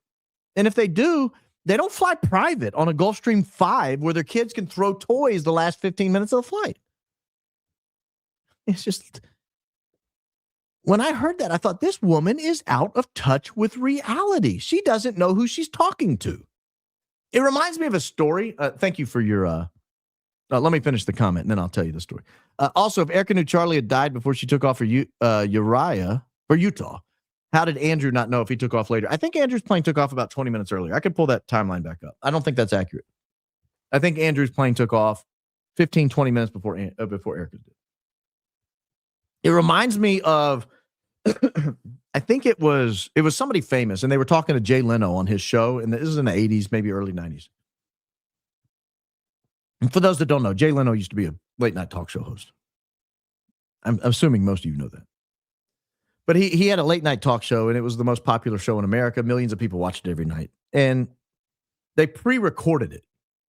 So it wasn't live. They would record it like 5 PM, play it at midnight. And the guest said something about he was car shopping, and he was like, I went to get a Ferrari. He goes, but everybody has a Ferrari. And Jay was like, we can't play that. We're not airing that. You cannot say everyone has a Ferrari. My friend, that's not who watches the Jay Leno show. Everyone doesn't have a Ferrari. We're not airing that. And he made him like skip the whole Ferrari bit. That's how I felt listening to Erika talk about, when your kids are screaming and crying and throwing their toys all over the plane. No, Erika, we don't know. We don't know. Most of us have never been on a private jet, ever. Most of us fly Southwest or some budget airline if we have to fly. We sit in the middle seat of the middle aisle. And there's like obese people on either side of us, and they smell bad. That's how most of us fly. And if we're lucky, they don't spill their tomato juice on us. I don't know why everybody on a plane drinks tomato juice, but for whatever, they don't spill it on us if we're lucky. And we don't get hit in the head with a pretzel bag when they're passing them out. Most of us don't experience, Erika, their kids throwing toys all over the plane. Baron, very serious. Oh, very serious. Sorry, I'm over here not being serious. Hubby watches with me every show. Someone asked last show for advice to get their husband interested. My suggestion, play the opening statement with Earshot. I promised the opening statement will pique his interest. Opening statements are, I'm not saying that out loud, especially when we're talking about airplanes. Is that a bowling ball candle? We're not playing that. We're not saying those words. No, ma'am. The opening statements are excellent. They're excellent. That's your opinion. I'm not going to say that about myself. That would be vain. Thank you, Kerry Collins. Not the quarterback. Did you really just say flawless execution? Easter eggs in every opening statement, ladies and gentlemen. Just kidding. You're the best. You and Candace lower my IQ. I lower your IQ? I hate to hear that. Lost hubs to cancer 2 years ago. Together 13 and a half years. Unbelievable. Sorry you're going through that, Luca. Thought we were free, rebuilding life, house and IVF plan, came back stage 4, lost father-in-law, dad, dog, career since, starting over at 35. Wow. Your story gave me hope. I'll pray for you. I hope many in the audience pray for you tonight. That's just a tough. It's just a really tough story you've got there, and I'm sorry you're going through that. I loved your interview last night. Have your family in my prayers in the name of Jesus. Here from Ireland. Love your intros.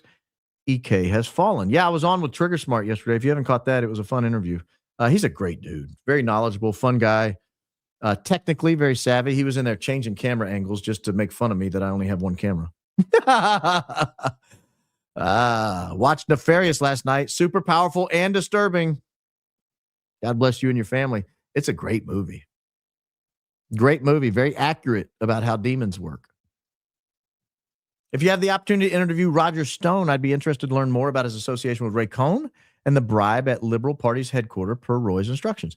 I am going to have the opportunity to interview Roger Stone. I've been in touch with Roger Stone. I will remember to ask that if he wants to. I don't want to bomb him with a question he doesn't want, but that's not why I'm bringing him on, is to trap him. I want to know more about his JFK book and his theories. They're great. But if he doesn't mind answering it, I'll ask him. Send a $10 chat without attaching the actual chat. My apologies for pulling a Joe. I'll see myself.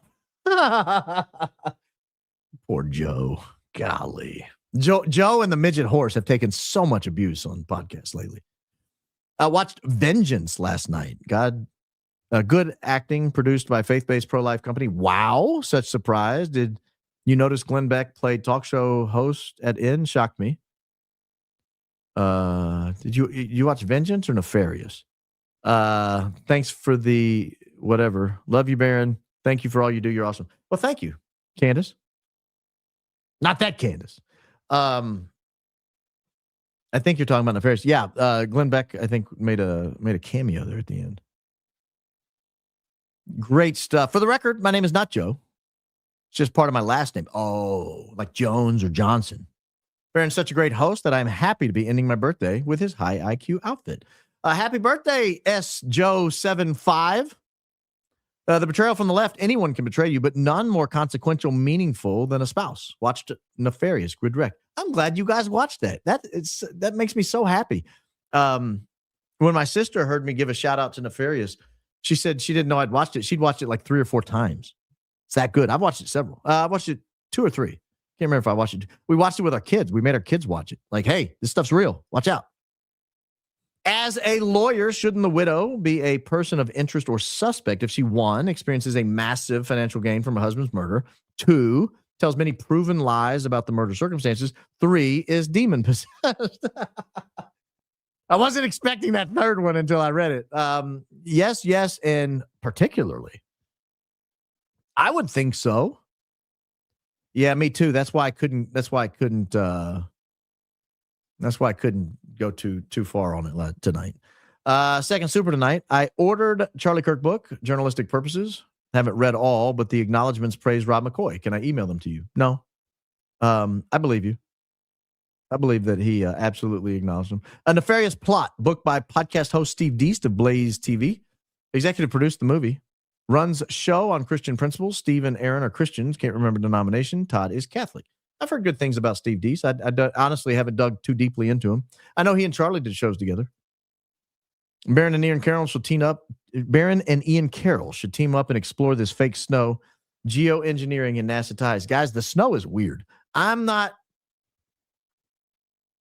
convinced that it's weird. I know it's weird. It's weird snow. I've been around snow my whole life. That's weird snow. It is so cold. The ice is so cold. It seems colder than normal ice. I can't explain it. I'm telling you, I put it on a plate, left for 2 hours in a house at 70 degrees and came back and it was still there. That ain't normal. That's not normal. Did anyone else hear that short period on Zoom where EK had a demon-esque male voice? Or is that just me? No, I need to go back and listen. I'm open to being some kind of digital voice warping or pitch shift distortion.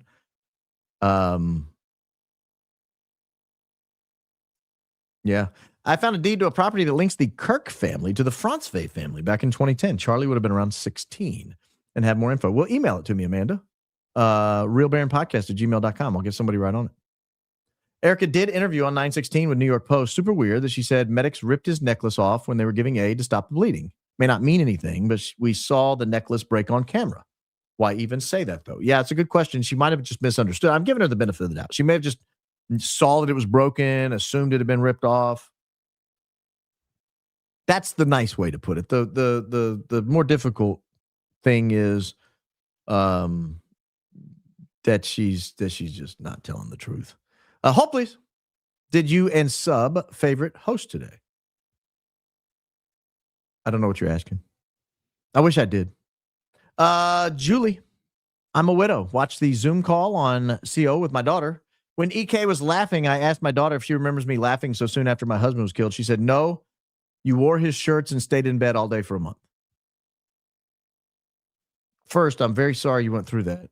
Like I said, the amount of people that are willing to share their grief on this program is humbling because it shows me the trust that this community has already built with one another and the host. I mean, the fact that you would share with me your intimate grief is awfully humbling. I don't know any other way to say it, but I think your reaction is very normal. It's very normal. I mean, at some point you got to get up and walk out of the house, right? But to be back in the office 5 or 6 days later,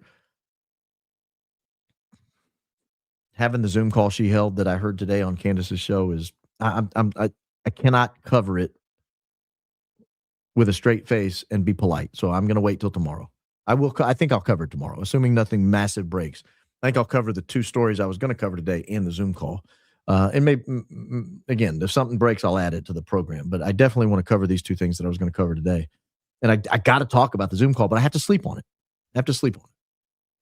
Allie Top Files, very helpful to the program, by the way. She's done a lot of research for this show. Note, in Erika's Zoom call, in the background, in the hallway, the door, we see Terrell Farnsworth and Brian Harpole. And JS would be Justin Strife on the Zoom. That's my guess, is Justin Strife was on the Zoom, yeah.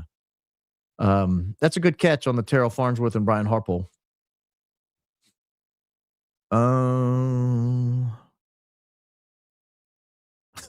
You were in bed for a week when your dog died. I still cry today a year later. This is so sick. Christ is king. Christ is king indeed.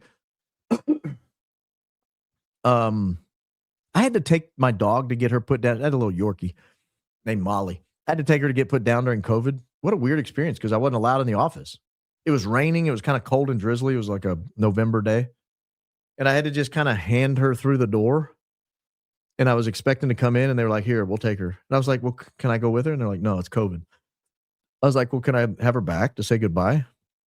And they were like, sure. So I'm standing there it's like raining on me and I'm holding my dog and she's looking up at me like, what are we doing? Why are we at the vet? And I was kind of rubbing her head. And I was like, you're a good dog. You know that, right? And she was like, yeah, I'm a good dog. And I said, this isn't personal. Like you're dying. And like she lost all controls of her bowels. It was not good. She was a rescue dog and very abused and could barely walk. And so I it's a difficult decision. And I do think I felt weirder walking away from that than I've ever seen Erika Kirk act. There's no doubt. Brother in Christ just want to say you're still huge in the Balkans. Yes. Work and time zones don't always let us watch live, but we're listening whenever we can. We're rooting for you. Thank you over there in the Balkans. I don't know which Balkan country you're in, but we're huge in all of them. Thank you. Thanks, Baron, for your diligent pursuit of the truth, as well as exposing things that make other podcasters uncomfortable to talk about. Keep kicking butt. Blink fast if you got my emails, please, about the TTI schools. I've not. I'm checking them. We're getting our way through the emails, but I'm behind. I'm several days behind. And again, stop emailing any email address except realbaronpodcast@gmail.com. And if you've emailed stuff to other emails, send it to that. Because you guys are filling up an email inbox that has very little storage, less than a gig of storage, like a half a gig of storage free. And when you send videos, it clogs it. And then I got people calling me saying, hey, I'm trying to email you something, a business thing, and it's getting bounced. And I think, oh my gosh, my email inbox is clogged. So stop emailing other inboxes. Email realbaronpodcast@gmail.com and it won't get bounced. And it'll get reviewed. So thank you. It has always bothered me that EK consistently refers to CK as my husband versus Charlie. Agreed. In my training, interrogation, and content analysis, this is a red flag for possible emotional distancing, depersonalization of the victim. It's just weird. I've noticed that as well. And I've wondered why. It's never dawned on me that it's some sort of a psychotic thing, but it doesn't surprise me. Thank you for your very generous donation, Kate. Very, very kind. Grand Rapids, I bet you're freezing. Woo, it's far up there. Not to brag, but Candace read my super chat on her live yesterday. Wow. What a take on that Zoom call. I got chills. Sadly, it's spot on. Adriana, you're big on the Candace show. Well, hey, I read your super chats all the time on my show. Apparently, that's not a big deal. I kid, Adriana. I kid.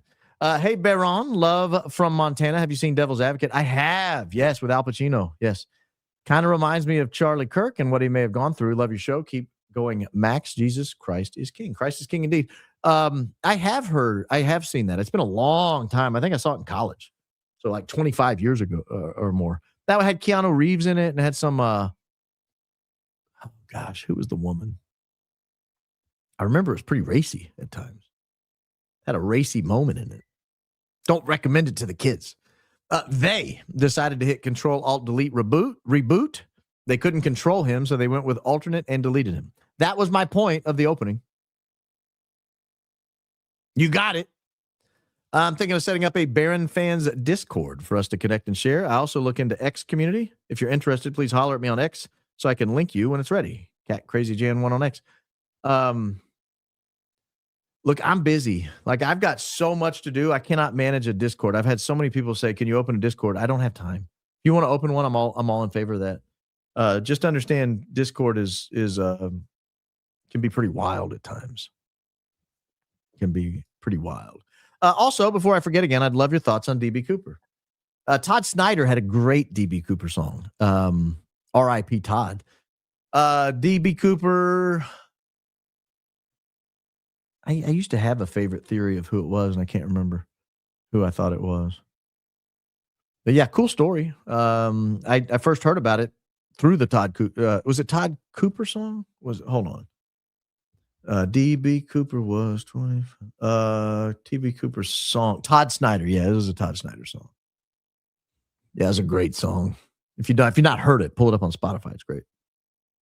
BB's call to Charlie in the Hamptons was to take TPUSA to the next level. Turning Point 2.0. Sounds like it. Sounds like they were trying to take it to the next level, and the operating system, the 1.0, wasn't enough operating system for it. So they upgraded. Thank you. Very, very kind. Very, very kind. What are your thoughts about the TPUSA's alternative halftime show for the Super Bowl? Will TPUSA benefit if we tune in? I have no thoughts on it. I don't know. I'm planning on doing a show that night. I did a show last year during the Super Bowl, and it was one of my bigger shows. So I go live on Sunday night. Super Bowl be darned. I anticipate I'll go. I mean, obviously something could change if something comes up, but I'll probably be here. I have no interest in watching the Super Bowl. None whatsoever. Now, you guys might. I'm not going to hold it against you if you're a big sports ball fan. 3 days after Charlie Kirk was killed, I bought shirts for my 23-year-old son. They just arrived after the tincture of time and the surfacing of concerning behavior at TPUSA. My son and I decided to throw them away. Keep going, BC, your favorite law student. Well, Sparky, that's an interesting take. Maybe try to get a refund. I'd be interested if hundreds of thousands of people started asking for refunds for their donations in the last year, how they would handle that. I'm not suggesting anyone do. I'm just curious how they would handle it. Listening to the truth of your opening statement just broke my heart. It made me literally nauseous because everything you said is 100% true. Outstanding against sir. I assume you meant again. The way you can convey things is just to make. Well, thank you. Thank you. As soon as I heard her say 2.0 last night, it disturbed me so greatly. I thought, well, I got to talk about this. I don't know how I was going to work it in, and decided to go with it in an opening. So thank you. I've long held the belief that America died on November 22nd, 1963. But now you've made a case that America died when we allowed pencil necks at Coke to give us new Cokes. That demographic runs our country today. Matless, you're not wrong. No, I do think a chunk of America died November 22, 1963. No doubt about it. No doubt about it. Any flight ID'd for CK's parents? I think so. I think I found their flight. Was Erika waiting for them? I don't believe so. I think they got there several hours after she did. If not, probably wait was to control AK. He was the only one asking questions. He asked too much and feels like a public humiliation ritual since. Still praying for him. We do need to pray for him. We need to pray for all of them, him in particular, because he is the spokesperson. And what he says is extremely important. It's the way he's allowed them to paint him as a pathological liar. That's a heavy burden. I'm hoping that burden breaks at some point. I'm praying that it does. But yeah, I think Charlie Kirk's parents, that's a great theory. I hadn't considered that she waited around for him to make sure he didn't go rogue. Hadn't thought of that. The parents, though, I think, yeah, we've spotted the parents' plane. They also flew private into Provo, I believe. EK is so cold-hearted, pulled off a big event like a planned heist. She praises the staff for 20-hour days, no sleep. You're great. Grieve on your own dime. Your services are no longer required. Take a permanent vacation. Yeah, the firing the people who went through that was a little much. Erika seems hollow, never mentioning the toll this devastation takes on her children. Where did she lose her soul? Did she ever have one? I mean, she has a soul, but did she ever have full control over it? Did Christ ever have full control over it? I don't know. Charlie must have sensed her disconnect. It makes you wonder if he was trapped. I've come to the conclusion that Charlie recognized it. I've come to the conclusion that Charlie recognized it. Yeah, this bothered me too, Karen. I'm glad you pointed this out. They were married for 4 years. That's it. She behaves like they were together for 25 and ran the company together. I've noticed that. That bothers me. Like, he had built that thing up to an $11 million a year operation and then a $28 million a year operation before they got married. I mean, he was the face of the operation. She would be on podcasts with him talking about how her role was to stay home with the kids. So it's weird that it's weird. Do the eyes with the voice. I can't do it. Talking about the voice. But voice kind of goes like this.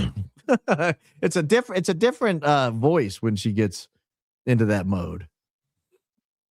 Very, very Valley Girl. Very, very Valley Girl. I'm skipping some of these that sort of repeat things we've already covered. Yeah, this is a great point. No intention of continuing Charlie's dream. Yeah, it's definitely 2.0, guys. Charlie was 1.0, and they dispatched with 1.0 and upgraded. It's called vocal fry. You're not very good at it. That's a compliment. Okay, well, if it's a compliment, I'll allow it. I thought vocal fry was more like this, where they act like they don't care. That's what I always thought vocal fry was. Hers is more like this. Everything's shocking. This is a compliment. Everything's a question. Dang, Baron, my favorite opening yet, and best analogy to describe the evil evolution that deleted CK from this world. Cold-blooded, power-hungry killers have hijacked this dream, and Charlie Kirk was obsolete for their agenda. We are in Satan's little season, IMO. Well, first, thank you. Very generous donation, Shannon. I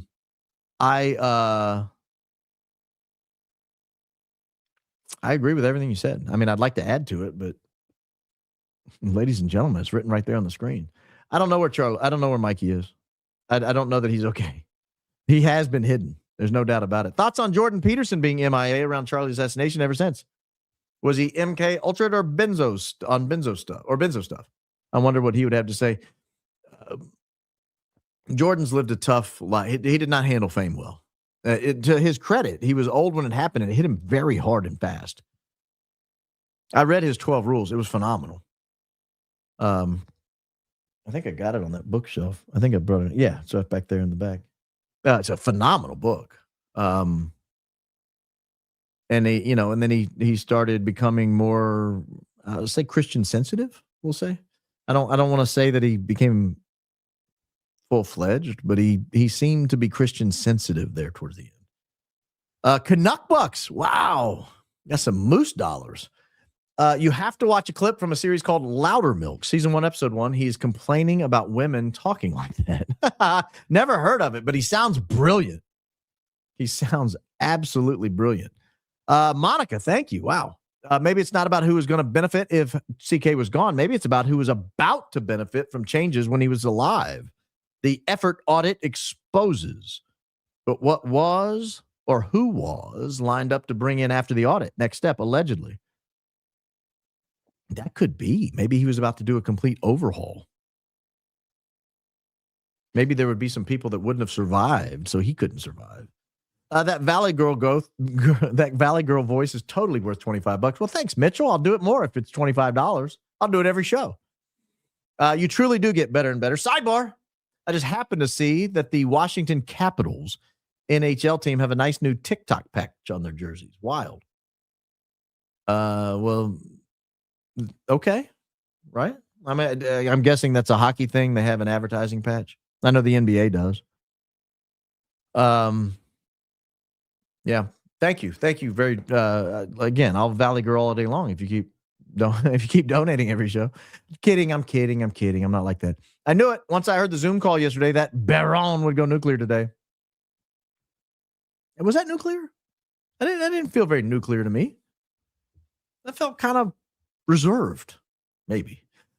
Trust me, I was going to go nuclear on the Zoom call today, and I didn't. Any decent person would. Lionel also went pretty hard at EK's wannabe teen attitude. I like Lionel. I need to listen to that. I usually listen to him at night, like while I'm getting ready for bed. So I need to listen to that if he went nuclear. But I like him. He's a very talented broadcaster. That was one of your very best opening statements, Baron. They're always great, but that was perfection. Oh. Well, thank you. I'll be. Thank you. I'm in Iceland. It's 1 a.m., so listening in bed as I usually do. Sometimes I fall asleep, and if so, I finish listening when I wake up. I'm crying laughing with you mimicking EK's talking. Best impression I've ever heard. Anna, I fall asleep listening to podcasts all the time, so I get it. Thank you. That's a very, very generous Icelandic donation. Do they use American dollars? That was an American dollar donation. I thought they had some sort of their own bucks. Baron, that Elvis Barbecue Valley Girl accent was chef's kiss. You can do accents, see? I'm surprised it didn't sound Indian. Every other accent I do comes out sounding like Apu from The Simpsons. Baron, love Valley Girl voice. Any update on the Tennessee plant that exploded? Did the interview ever happen with the former employee? Did John Bray get his test results from the mic? Go Max, Christ is King. I don't have any update. I don't know if the interview ever happened. I don't know if John Bray got his test results back. Go Max, Christ is King. But I am in touch with someone who might be able to meet me on short notice at the scene. So if you're at UVU and see him scouring the scene with bleach trying to kill any explosive smells, let me know. Probably shouldn't even have said that. Baron on CK's podcast, 926. EK went on with Blake Next Speed, the amazing Mikey McCoy, Andrew Colvett, and promised TP employees that they were family and their jobs were promised and entirely secure. She's a liar. I'm a retired detective turned stay-at-home mom if you ever need any help researching. TJ, I'm a big fan of decentralized research. So research away, and if you would like to share it with me, I'll be happy to review whatever it is you find. But yeah, I saw that. I saw that she said they would be secure. And bravo, Baron. That opening statement was eloquent, profound, and beautiful. Dare I say, divinely inspired. Thank you. I was moved. I don't know about divinely inspired, but that would be a humbling statement if true. Humbling indeed. Can you imagine if the Lord was speaking through you? That'd have to be humbling. Learning about TikTok influencer speak in real time is sending me. I'm just telling you, I call it like I see it. Baron, I was going to ask you to forgive me for my mean girl comment about our caped goddess smothered in bull butter. After Candace tonight, she really is a horrible person. I'm telling you, I had to dial back my commentary. I had to cut that. Initially, I was listening to it over and over, and I thought, I need to go with this tonight. Like, I got to talk about this. And then I started writing my notes down. I was like, I can't talk about this. I'll be too mean. I need to sleep on it. I need to be polite. I need to be professional. And then tomorrow I'll savage. Man with real bean bags cannot cross his legs. Bean bags. Come on, Joel. This man was sitting sassy. And even if you do, bro, not on camera at least. I mean, I see it. It's interesting. You gotta have the right amount of lean to give space for the bean. You know what I mean? Baron, my mom isn't on your Facebook. She's a member here. My mom isn't on your Facebook. She's a member here. She changed her tag to silence is complicity, but it's still Cindy Yates. Oh, I see what you're saying. Because I mentioned maybe she was on my Facebook. The name sounds very familiar. She's been making vids every day now, and I think you'd like them. Thank you for all the work you do. Well, thank you for bringing that to my attention, Ray Linville. Duly noted. Did you know Philo Farnsworth, an LDS teen living on his Idaho family farm, invented the television at his own home? I did know that. I knew the story of the Farnsworth guy. He died a horrific death. I think he died broke.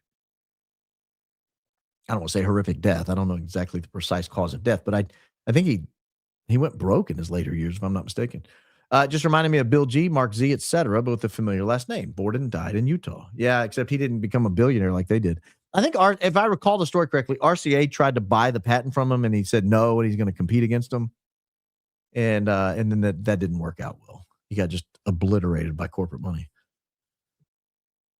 Baron, just wanted to say I appreciate you in the let me pull it up first. I want to appreciate you in the professional operation you run here. In the cyber IT industry, we term depreciated software that will no longer be supported as end of life. Is that true? Is that true? Is this true? That's wild. I know we talk about the life cycle, end of life. Wow. How is Erika Kirk's mom's health? She was very ill the day before the incident, or was she in anticipation? Ooh, that's a good question. That's a good question. I don't know how she's doing. Bill Montgomery had a printing company printing thousands of pamphlets and original. Did he really? Should I send this info? Also, he left TPUSA 3 months before he passed. Odd. A little. Yeah, send me the information. realbaronpodcast@gmail.com.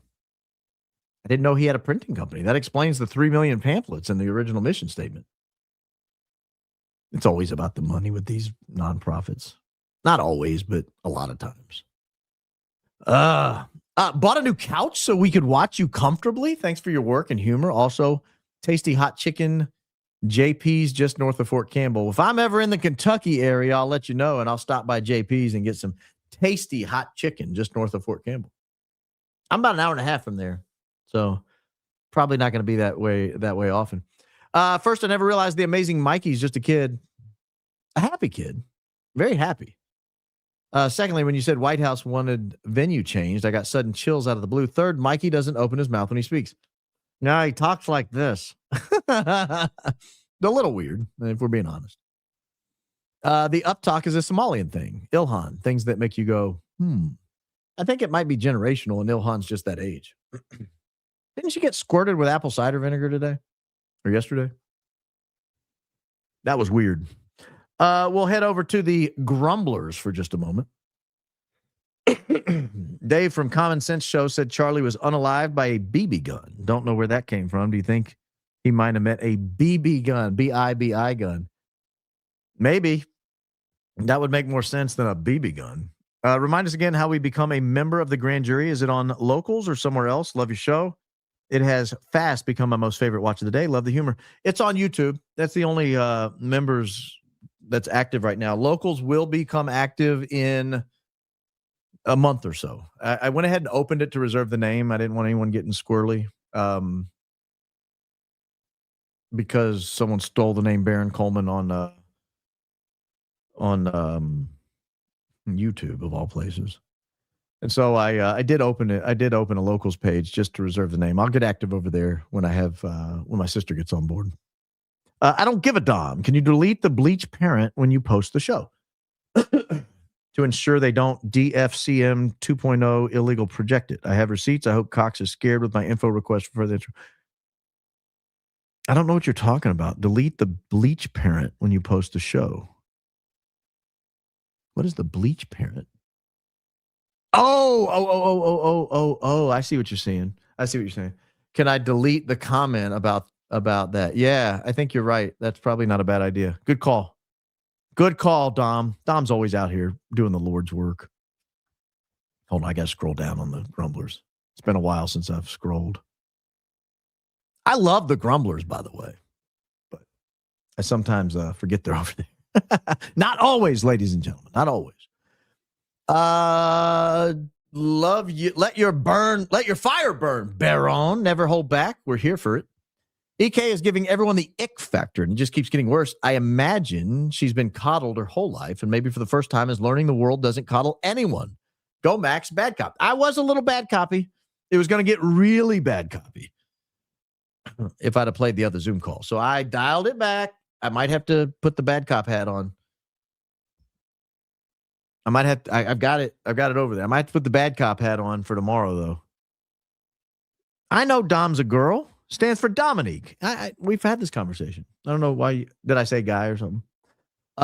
Courtney, thank you. That's a very generous donation. Thank you. I've dropped those 3-digit supers on other people's feeds. I know what it feels like when you hit that button. So thank you. God works in powerful ways. 1, answered prayer for Candace with Mitch email on top. Correct. 2, saved Trump from being shot. 3, had CK chest wound go wrong with his cross. We're in agreement so far. 4, gave Biden a big case of dementia. That's a blessing, I guess. I don't know, though. Then he just got taken advantage of by a bunch of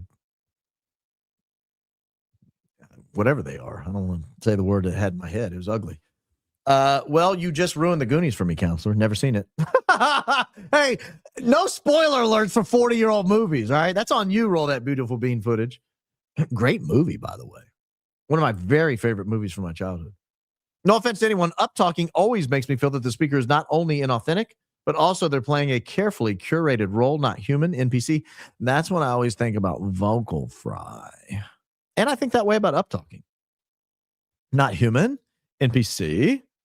There's a media company located very close to you that has been quietly collecting Catholic podcasters, including their most recent acquisition, Matt Fradd's Pints with Netanyahu. Please stay frosty. Yeah, there is. I'm familiar with it. My wife was brokenhearted that Matt Fradd went over there. Very brokenhearted. And remains brokenhearted that Matt Walsh stays there. I don't understand that. I really don't understand that. Watched Nefarious yesterday, per your suggestion. Watching these people today is like watching Nefarious too. Super inflated. It's a great movie. It's an absolutely phenomenal movie, and I agree with you. It seems very, very nefarious, for lack of a better word. I tuned into your interview with Trigger Smart. Loved it. Also, I'd never try to reach my Aunt Sue via Ouija board. She's a total bee. Love the show. Hey, Allie, I was just using Aunt Sue as a random name. I'm sorry. Yes, this is the way we all felt, Cash Money. Amfest is is absolutely an afterthought when your boss just got taken down in front of everyone at the tender age of 31. Are you serious? Someone's on Etsy selling merch under my name? Well, that's terrible. Send me a link to that, Theo, at my email, realbaronpodcast@gmail.com. Very interested in that. Illegally Blonde, your humor is so not wasted here in Australia. I look so forward to your show. Thank you. Means a lot. Huge in Australia for some reason. I hadn't figured that one out. Baron, title for your book of opening statements, Baron's Briefs. Now, people will buy that thinking they're getting something else, and I can't have it. I cannot have people disappointed when they open it. It's just the opening statements. Your first lick and submit. Oh, sorry, I mean like. And subscribe to your briefs would be Tyler B. Doubt he would want to share, though. Oh, my gosh, that was harsh. I don't want Tyler reading my briefs. I can assure you that. Lick it. I can't even say it with a straight face. After CK pulled away from Philly, the plan to install EK was hatched. $250 million is seed money for her campaign. TP is the vehicle. Her foreknowledge explains lack of grieving and push for the 2030 plan. I don't think there was any 2030 plan with Charlie Kirk. I don't think he had a 2030 plan. I think it's all made up. I don't think he had a journal entry saying he wanted her to take over. I don't think he told anyone he wanted her to take over. I think it's all a lie. So it's my opinion, but I think it's all a lie. I don't believe a word of it. I don't believe a word of it. My thoughts on who was beefing may have been Charlie and Erika. Ooh. Or my initial thought was people didn't want her to take over. And she was saying, get over it. I'm here. That was my thought. Like the faction that had grown was the Charlie people and the people who didn't like Erika. And so she was being political by saying, well, if you're beefing with anybody, put it behind you. We're moving forward. That's the way I interpreted it. I didn't want to spoil the pot. Do we believe Charlie would have gone along with geofencing project? That seemed to be part of the 2.0 and next level upgrade that started at the memorial. Shawnee, yes, you have nailed it. I don't think he would have wanted it. Hey, Charlie, you know all those people that lovingly donate to your cause and show up to see you? We're going to track them. We're going to see where they leave, where they go after they leave, and we're going to send them propaganda from other countries. How about it? Do you think he'd have been okay with that? For a second, Shawnee, you're always so generous. Thank you for your generosity. I mean that so much. I genuinely mean that. OMG, Baron, you're opening fire. Truth, y'all. Well, thank you. Thank you. I don't mean to put that in your head, R. Myers. I did not intend to do that to you. I take it back. First time super chat. Thank you, David. All this reminds me of a YouTube documentary, Death Clause, where music talent becomes more profitable dead than alive. Keep up the good work, Baron. Not. Is that a movie? A YouTube documentary? I'd like to see that because I have long thought that. I've long thought that they intentionally kill some people because they know the life cycle of a musician is usually about 2 albums. But they get that 3rd album and it doesn't continue the skyrocket, so then they OD. And all of a sudden, Jimi Hendrix, Kurt Cobain was good, but he had like 1 or 2 good albums. And then he released an album and they were like, it's okay. And then he just mysteriously ODs. It happens a lot. And as soon as they OD, everybody runs out and buys their stuff. They start streaming it like crazy. So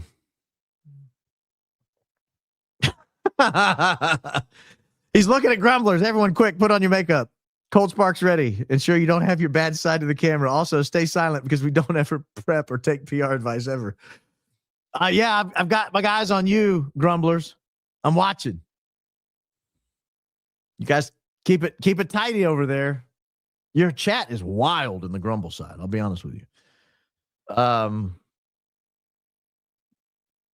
weird that Candace was his great friend, yet the TPUSA team doesn't want anyone watching. How weird. It's like the mob. Who gave the order? It's a great question. I don't know. She's grieving with Joe and Gary. Christ is king. Truth will prevail. I do think Joe and Erika could both benefit from what I was doing before the show opened, reading some logic. These 2 propositions, it is clear, are logically equivalent. So either one can be validly inferred from the other. Aversion is a valid immediate inference when applied to any standard form categorical proposition. She could benefit. She could benefit. I'm wrong about the question at the end of Erika's sentences. It's the 7 sisters lilt. Well-bred upper class women do this. Think Jackie O. So Jackie O is my opening tomorrow. I hate to spoil the surprise, but that's my opening tomorrow is Jackie O. So I'm not going to go into what I'm going to say tomorrow, but I've already started writing it. Is it just me, or does it bother you that Mikey McCoy always looks like a Labubu doll with that creepy smile? What the hell is a Labubu doll? I need to stay away from those. How do you spell that? Labubu? Labubu doll.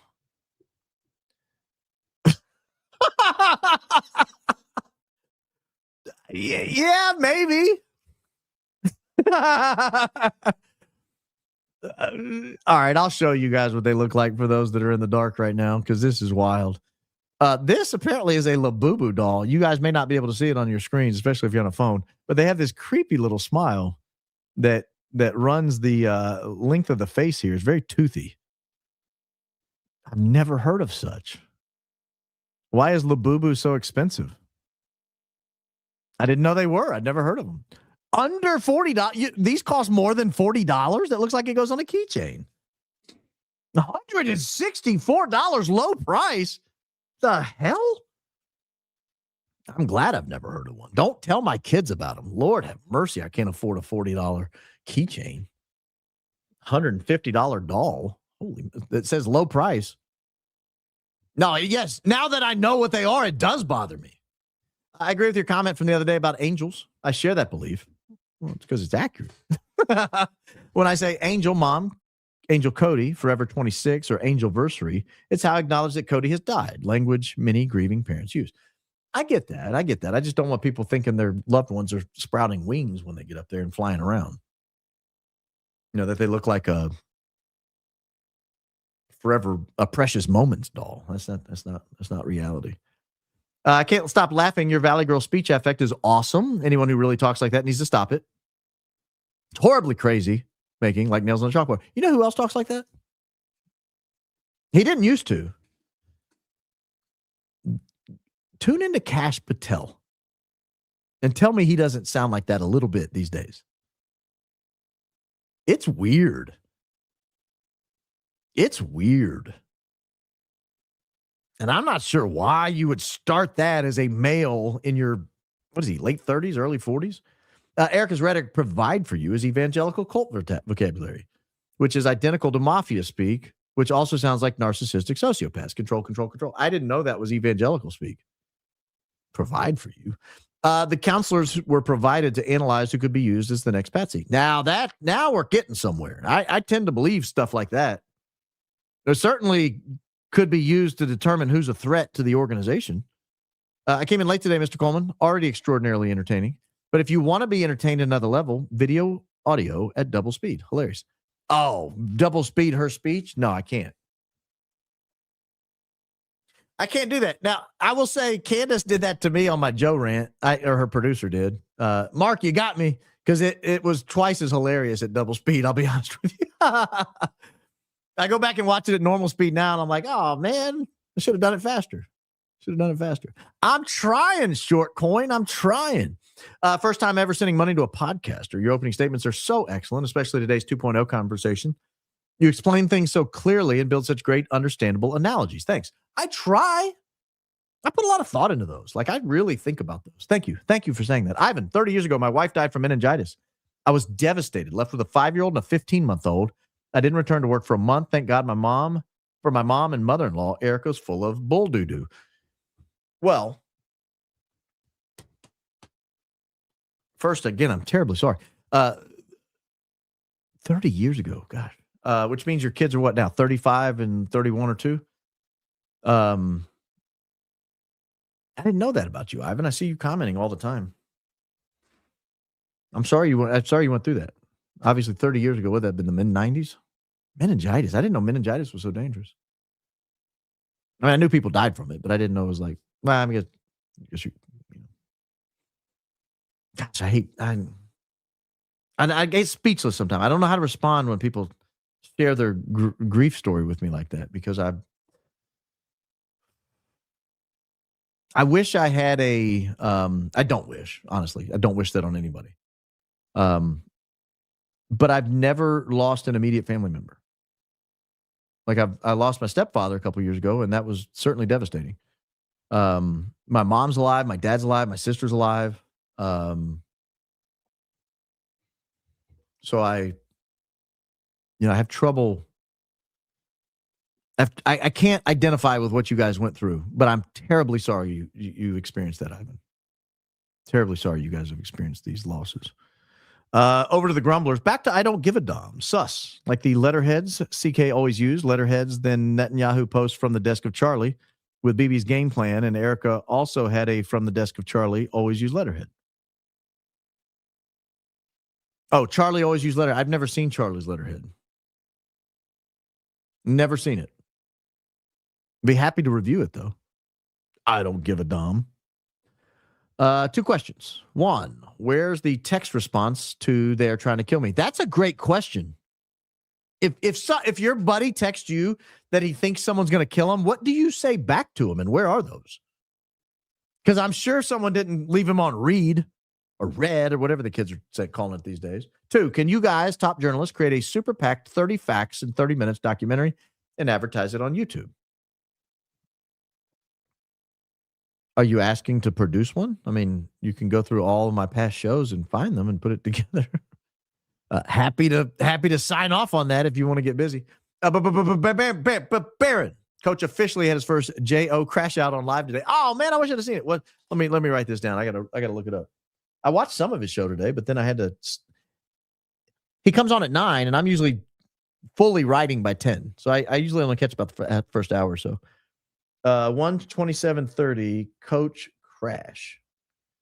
Coach has been killing it on those lives. I mean, he is dynamite. He's so good live. Also, EK's voice went to her rather dark voice on CO live at 27:20. Go Max and stay gold. I think that's that demonic voice you're talking about. Thank you for that very generous donation, KJ. My first super chat ever. I enjoy watching your show every day-ish. I know all things in due time, but the picture of EK at Fort Haktua. That's great. Have to send another 5. Just say Erika Kirk says or way too freaking much. Certainly not a trained broadcaster. But so did President Obama, and he was a pretty good communicator. Yeah, you guys are all hitting on this devil sound. The Zoom audio is the epitome of Tim Dillon's amenity skit. Yes. Yeah, Tim Dillon's great. Thank you. You sound like Erika Kirk. When you try to pronounce your name, it sounds like Erika Kirk talking about Christ. EK tells staff to touch base with the directors or peers for grieving or needing time off. She doesn't volunteer herself to sit or talk or hug even. She's so haughty. You can't sit with us. Well, she's on a Gulfstream 5. What do you expect? Hard for her to do that.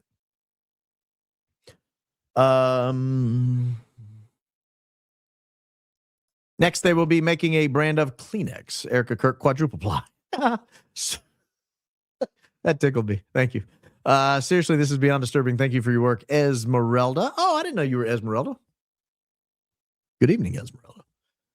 I'm way behind. We've got 33-ish minutes left, and I'm only halfway through these supers, so I may have to get through some of them. Benny Johnson interviewed Mosaic after Memorial, asked him to set up for the stadium-sized Christian event in honor of Charlie, September 10, 2026.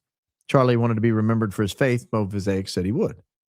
Well, that differs from what he said on his podcast today that I showed. I didn't play that part, but he said it was like 4 days later that he was first contacted. So that's different if he said that before. Let's address the elephant in the room. As jurors, we're free to say the evil, soulless witch with a capital B was deeply involved in her kid's father's live murder, confirmed by everything she has said and done, or lack thereof. Well, that's certainly your opinion. We all have opinions. In Revelation, the martyrs in heavens are asking God when their deaths will be avenged and their murders will be held accountable. I imagine that's what Charlie's doing. Wonder who is on that list. Yes, that's right. The souls in heaven are under the altar. Their prayers are going up like incense. That's why Catholics use incense. It's to recall that moment in Revelation when the prayers of the souls are going up over the altar like incense. If you ever go into a Catholic church when they use an incense, they'll walk around the altar and they'll incense all four sides of the altar. That's what we are doing. We are hearkening back to the souls in heaven, sending up their prayers before the altar like incense. Ike does not sound like a grieving widow, but even if we gave her grace that everyone grieves differently, she sounds like he died of a terminal illness instead of murdered in front of a whole world. I agree. The company I work for was recently acquired by a big company. Leaders told us they understand if people need to take a few days to process for an acquisition. They didn't tell us to use PTO. Grieving widow? I don't know.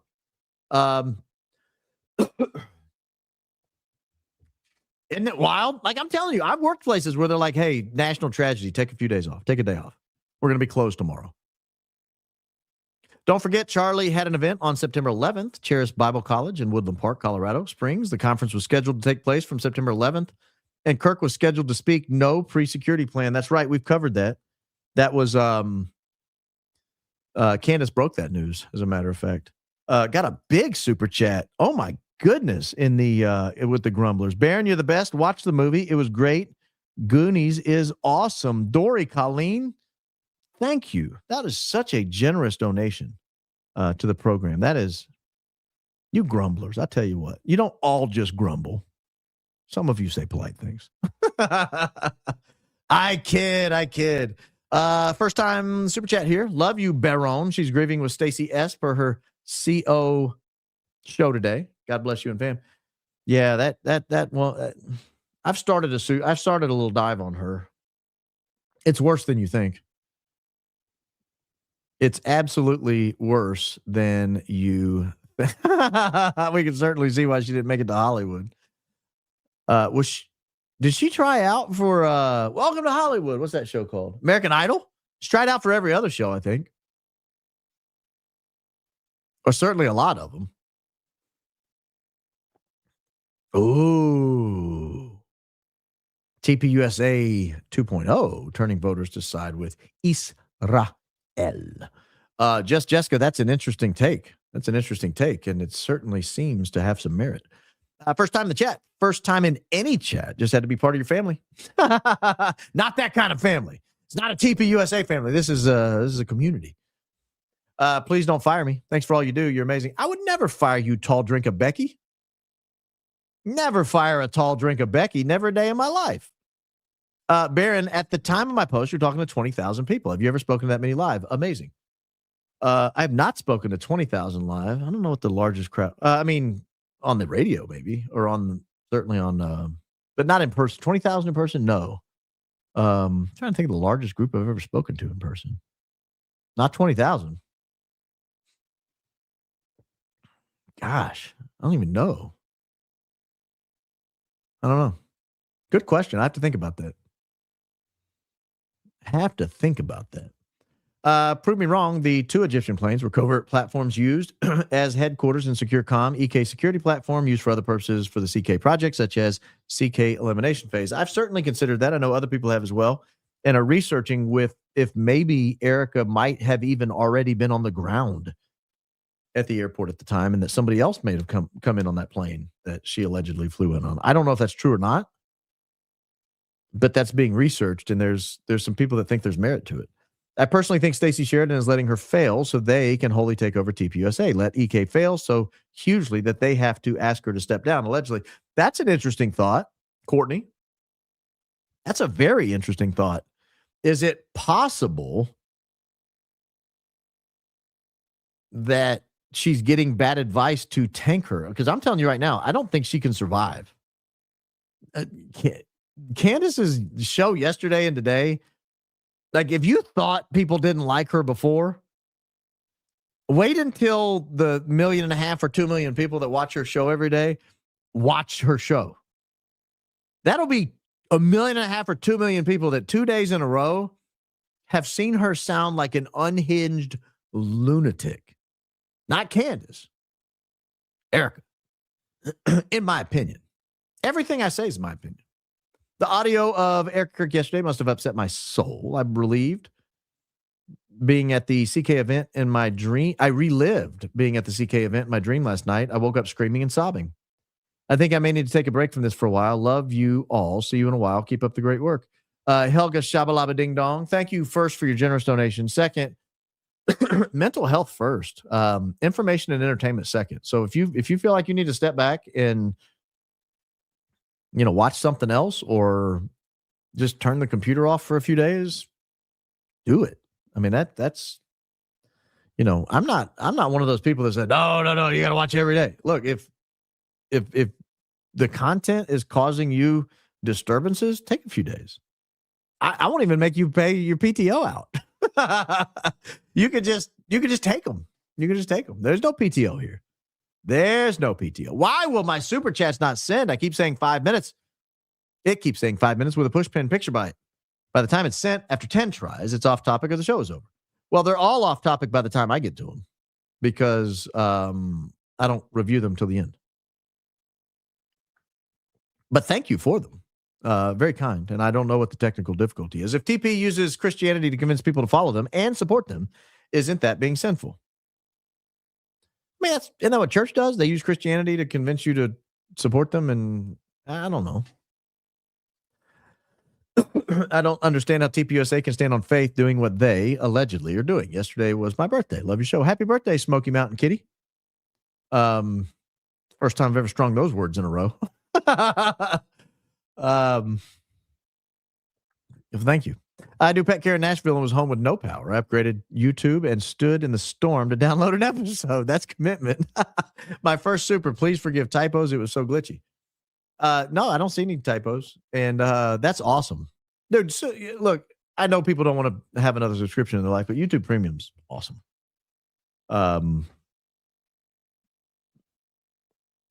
YouTube Premium's awesome. You have to watch commercials. As much YouTube as I watch, I don't want to watch commercials. So thank you, and I hope your power's back on. My wife was telling me about a friend of hers said it was 40 in their house, and they were like huddled together under blankets trying to stay warm. That's scary. From the Grumblers, love your opening statement. Is it possible that Toilet Paper USA geofenced their millions of newly registered voters? Yeah, it's possible. I dreamt of Charlie last night. So positive. He's a deeply good soul. Yeah, I think I think he was. I think I do have some concerns with some of the things that were taking place around him, but I honestly think he was traveling so much that they just, it was like the Biden White House. They were running it while he was on vacation, except Biden was like on a mental vacation. Baron, you're so great. Always coming with the receipts. Absolutely love your monologues. Show them to my homeschooled boys. P.S. We would love a shout out from you. Just a new podcast here. All right. A lot in common podcast. Shout out to you, good sir or ma'am. And hey to your homeschooled boys. Hey, boys. Stephanie, Baron, God bless you. Something I've always had on my mind. In light of possible issues in the home, I wonder if Charlie boxed up every single one of his journals and nobody knows where they're located. All the journal she totes around is a prop. The man traveled 300 days a year. I'm not sure how much journaling he was doing when he was home. You know what I mean? I just don't buy anything she says. I think she's I think, in my opinion, she's a dishonest person. She's been caught in many lies. CK was a chubby genius when he was young. EK planned in his life. EK is a sick person. I don't know what a chubby genius is. I'm trying to figure that out if that's a typo or something. Did anybody want to be described as a chubby genius? You know, a low-carb diet will solve that, sir. It was Joe in the room with her. The smile in her voice when she says my husband's assassination, so disturbing. I can't believe how heartbroken I was for her in those first few weeks. Poor Charlie. Bless you, Baron. Maria. Christ is king indeed, Maria.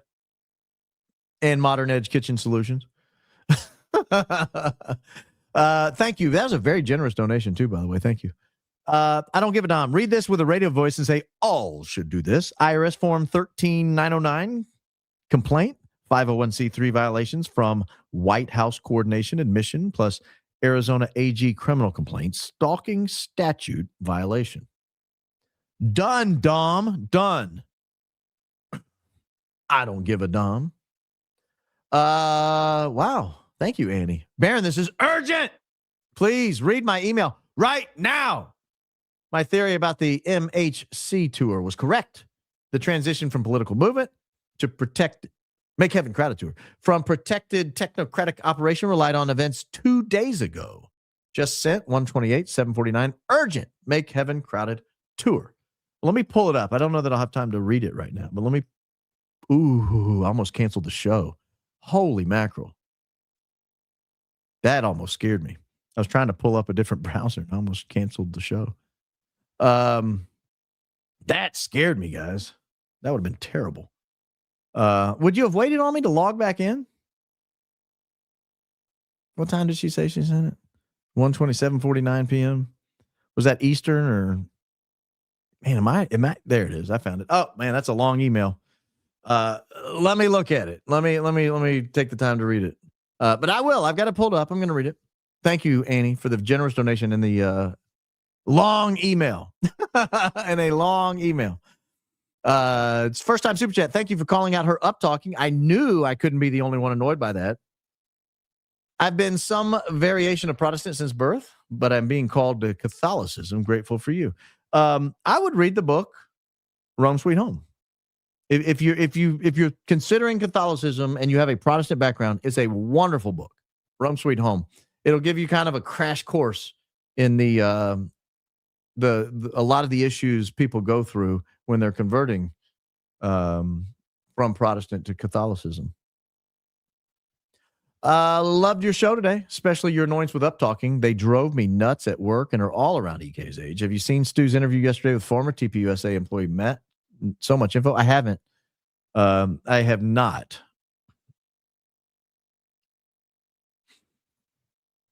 Erika used to getting by on looks and money and used to men fawning all over her. When put in a position that actually requires intellect maturity, she can't pull it off. She's what I refer to as a prom queen material. I've thought of that. I hate that I've thought of that, but I've thought of that. I attended the CK Memorial. Oh, you've been geo-fenced. Sorry.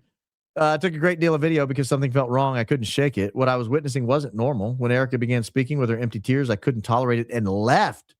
Many did. Wow, I didn't know that. Did you take video of people leaving by chance? realbaronpodcast@gmail.com. Christ is King, Lord of Lords. Agreed. Christ is King indeed.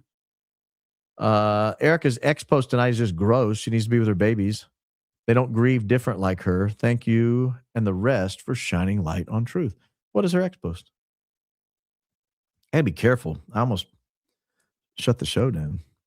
Let's see here. Erika Francevey. I'm tired of saying Kirk. Miss Erika Francevey. Let's see here. 7. I will pull it up and let us review it together. How about that? If it's gross indeed, we ought to review it together. Charlie spoke so often about the importance of young families and having children, and his face would light up every time I learned about a Turning Point employee welcoming a newborn into their family. In that spirit, TPUSA and TP Action are honored to continue Charlie's support of families through a company-sponsored dollar-for-dollar match of the federal government's $1,000 contribution to the 501(c)(3) Trump account established by every eligible employee's newborn baby. Proud to stand with POTUS in supporting families and investing in the future of America. I'm not going to go through the comments because they probably say ugly words, but this woman gets dragged in her comments on X every single time. Yeah, I don't know what I think about those Trump accounts. It's a little weird to me, to be honest with you. I think the people who are eligible can't afford them. And the people who can afford them aren't eligible. And it's like, that's weird. That's that. Anyway, I'm not going to. Today, Jimmy Dore featured a clip of your video regarding Erika's eyes darting when mentioning the blood of Jesus. I love Jimmy Dore. That's funny. DJT said he called the Cardinals owner and requested the use of the stadium. In my humble opinion, that woman is a demon. I am as outraged as you are. Keep digging for the truth, Baron. We all deserve it. Much love to you and your family. I didn't know DJT had said that. It was Usha talking about kids throwing toys. Yeah, but she repeated it as if it was normal. Usha is the vice president's wife. She flies on private jets. The fact that Erika repeated that as, here's how I plan, here's why I know we can get through it. Because she was like, you know how, guys, when your kids are throwing toys in the last 15 minutes? No, Erika, no one knows. We'll talk about it tomorrow. You nearly dropped the F-bomb on X today. The confessional is in your future. I did? On X? I didn't even talk on X today, did I? Did I say something on X? Oh, no, that was last night. Turning Point USA 2.0, Erika Kirk. What the blank? I didn't say it, though. I said F***K. That's as close as you're going to get on X or YouTube. But it was necessary, ladies and gentlemen. It was necessary. EK's speech pattern, I believe, is known as intonation. Russ spoke about this when he discussed Cassidy Hutchison. I remember Cassidy Hutchison. Speaking of, well, I'll hold my opinion. Nail, meat, hammer, because you hit it, sir. Thank you. A normal human, death equals death interrupts commerce. Yes. That's for a normal human. Toilet paper USA equals death accelerates it. Shame on Erika Kirk for converting shock into loyalty and labor, so hollow and transactional. You're doing great work. Not only did she convert shock into loyalty and labor, she then fired the people who were doing it. Like, that's so ice cold, guys. That is so ice cold. Oh, my gosh. I closed that browser window out, and the Labubu doll was smiling at me again. All of a sudden, a hairy Mikey McCoy is in my screen. Yes. This is my opening tomorrow. Erika thought the nation would love her like they did Jackie O after JFK's death, but then she opened her mouth, and we all knew something was very wrong. I cried today listening to Candace. So sad for CK. Agreed. You and Candace lower my IQ on a sliding scale because you're so brilliant. Should have clarified. Oh, I thought you meant you were getting dumber listening to us. I was kind of getting offended there for a second. But thank you for the compliment.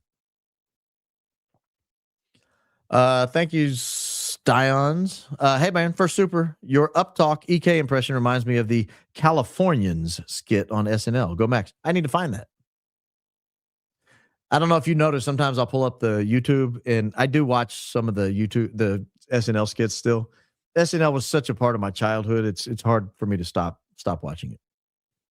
So every now and then you'll see like a half-watched SNL skit on the side. I can't help it. Baron with the Gollum hands.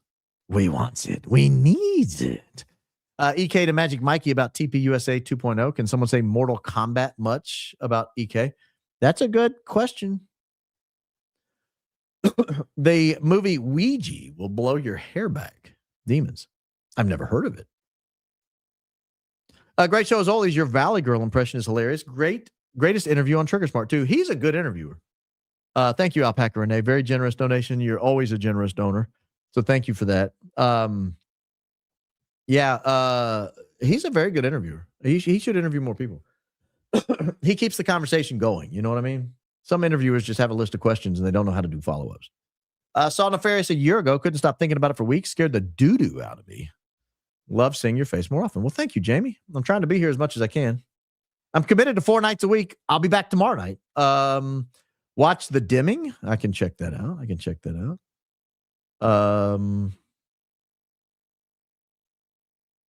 What's this mean?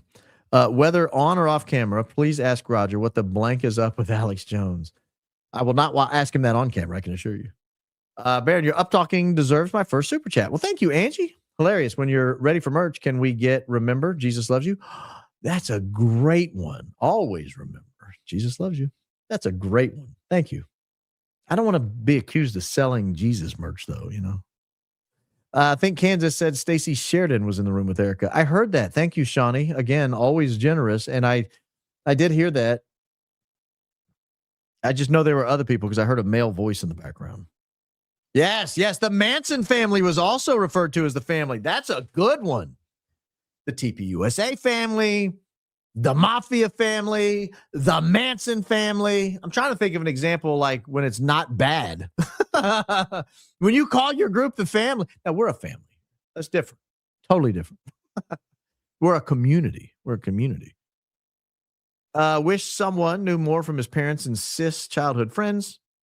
Working on the childhood friends angle. Parents were so sad at White House. More info on childhood beginnings with Bill Montgomery needed. Keep up the good work. I'm working on it. Trust me. I'm absolutely working on it quietly behind the scenes. I don't want to draw too much attention. What were the books you recommended for kids to think for themselves? Critical Thinking Detective, I think is what it was called. Let me make sure I'm not getting you wrong. Critical Thinking Detective.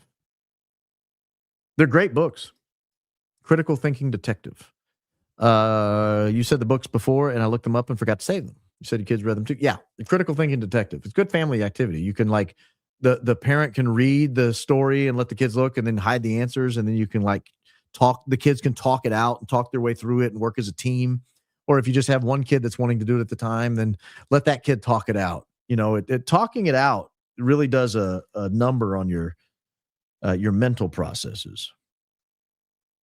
Look at Rumble. They're losing their minds. I did look at Rumble. Oh, that was an hour ago. I'm looking at Rumble. You grumblers aren't getting past me. No. Trump account. They aren't eligible until 18, respectively. With the devaluation of the dollar, they quite ostensibly won't be anything there when those kids turn 18. Well, I think the idea is that it grows in the market, right? I don't want to shortcut the plan, but I think that's the plan. With Erika's early age association with the Romanian orphanage, along with President Trump, do you think her name might be on the Lolita Express flight logs? Just food for thought. Great show. I wouldn't think so. I think most of those girls came from Florida and New York, but I don't know. I don't know if Cincinnati girls were invited. Have I spent any time in Mobile? I love my city. I have. I've eaten at the original Wenzel's. I have stayed at the Battle House Hotel down there, or whatever that is down there. I've never been to their little Mardi Gras thing. They get all bent out of shape anytime someone talks about New Orleans Mardi Gras and doesn't mention Mobile. I haven't been to that. I've done a few things. Got a nice aquarium down there. It's a nice little town. Been to the cathedral, obviously. First sub ever. Huge fan. Thank you. A Mahoney. Great stream tonight. Irish name pronounced Ephah, by the way. Oh, Ephah Mahoney. Also in home, youth is the way youth, like euthanasia. Lost 3. Oh, for the dogs. You lost 3 in 2020 and still grieve more than Erika Kirk. God bless and blessed mother cover you all. Thank you, Ephah. My dog's only 3. Hopefully I don't have a in-home euthanization facing me anytime soon. Baron, I sent you info on solving of DB Cooper. He was a Green Beret. I didn't know it had been solved. I don't even like my wife, and I couldn't be back at work. You should like your wife, sir, or ma'am. A picture of a woman there. Cajun Med. 21 years sober here. Thanks for showing others what can happen in your life when you put the poison down. Yes, put the poison down if you need to. I'm not telling everyone to teetotal, but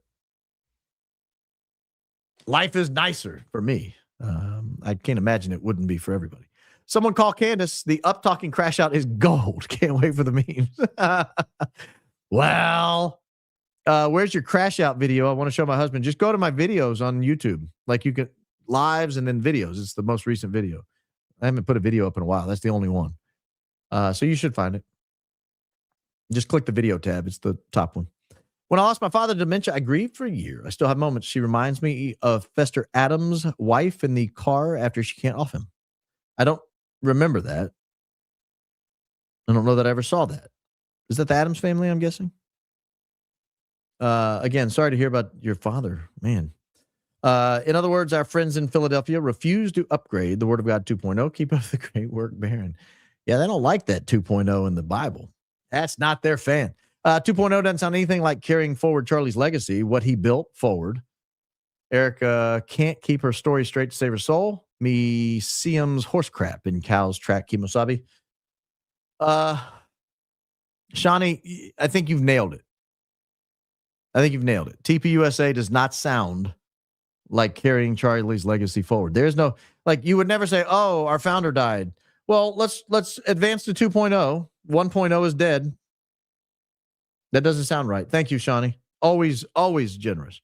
Love your podcast. We need the Wayback machine to see how they got the venue for the memorial so fast. Candace Owens said she was told an RV show had been booked for that date and the White House get location. I'm not seeing that. I was under the impression, now I could be wrong, that the RV show voluntarily moved maybe and just moved to a different date. I can't remember the story. I remember that wasn't an issue. I remember thinking that wasn't an issue. Makes me wonder, after the situation traveling with the old guy, etc., if that sheds light on all the swishy guys at TPUSA. A lot of them.